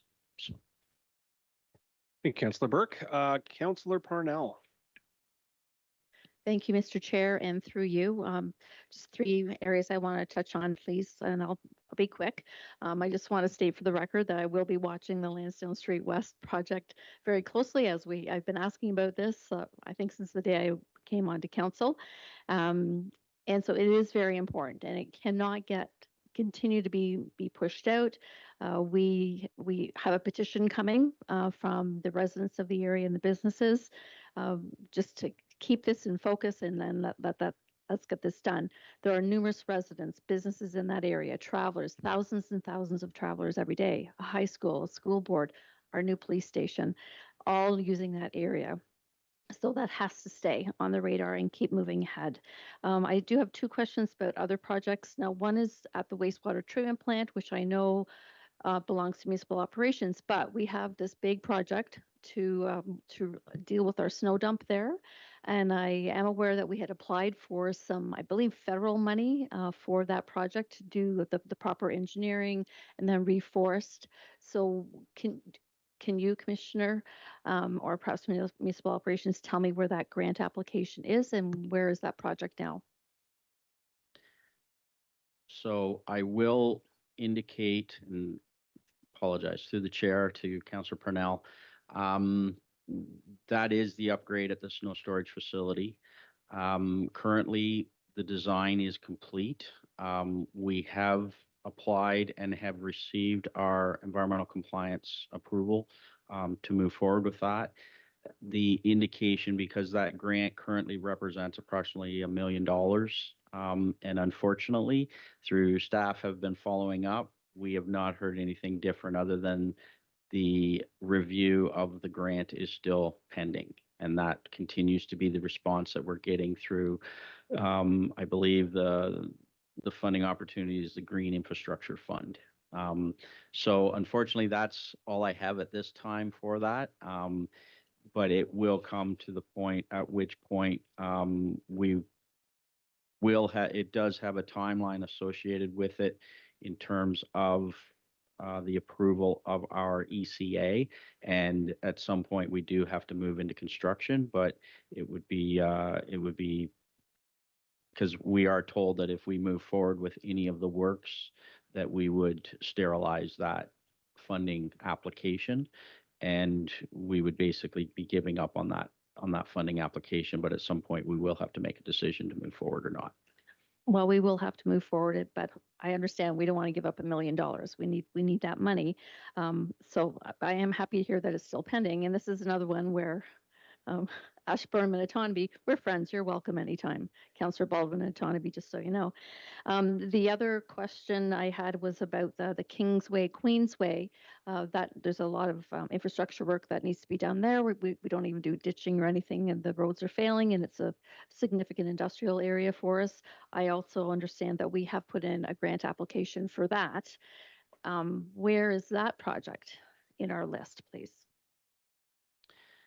Again, as you say, it's currently we're still waiting. To my knowledge, I could stand to be corrected, but I don't believe we've heard anything back as of yet on that funding application. And again, some of that is to repair some of the ditching and the storm sewer works surrounding that.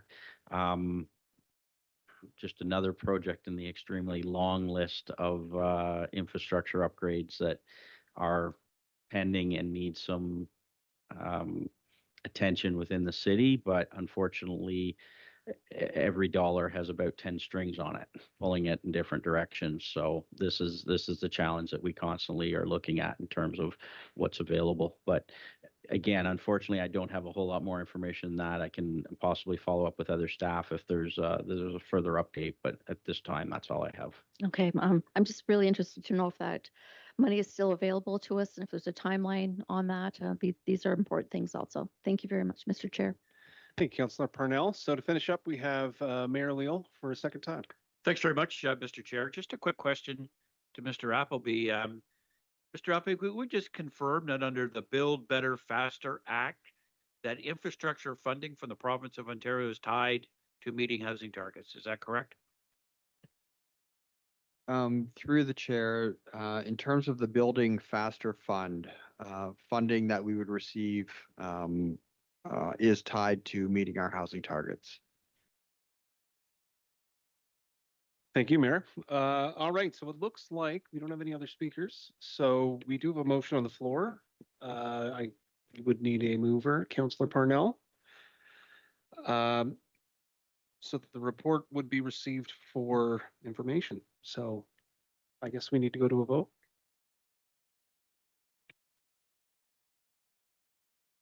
Mayor Leal will second. And I am in the affirmative. I don't have e-scribe up on here.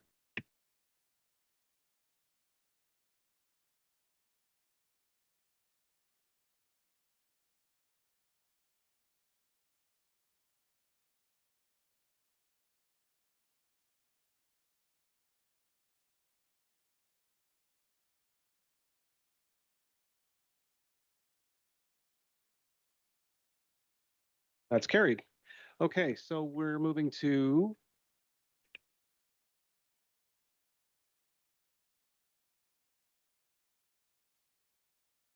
okay, so we have other business first. Anybody with any other business? All right, then we will be motioning to adjourn. Councilors Baldwin and Parnell.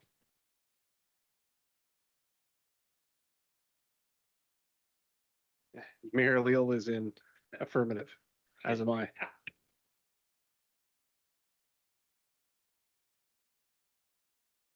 All right, thank you very much, staff, for all of your knowledge and expertise and your assistance today. And thank you, colleagues, for another wonderful meeting.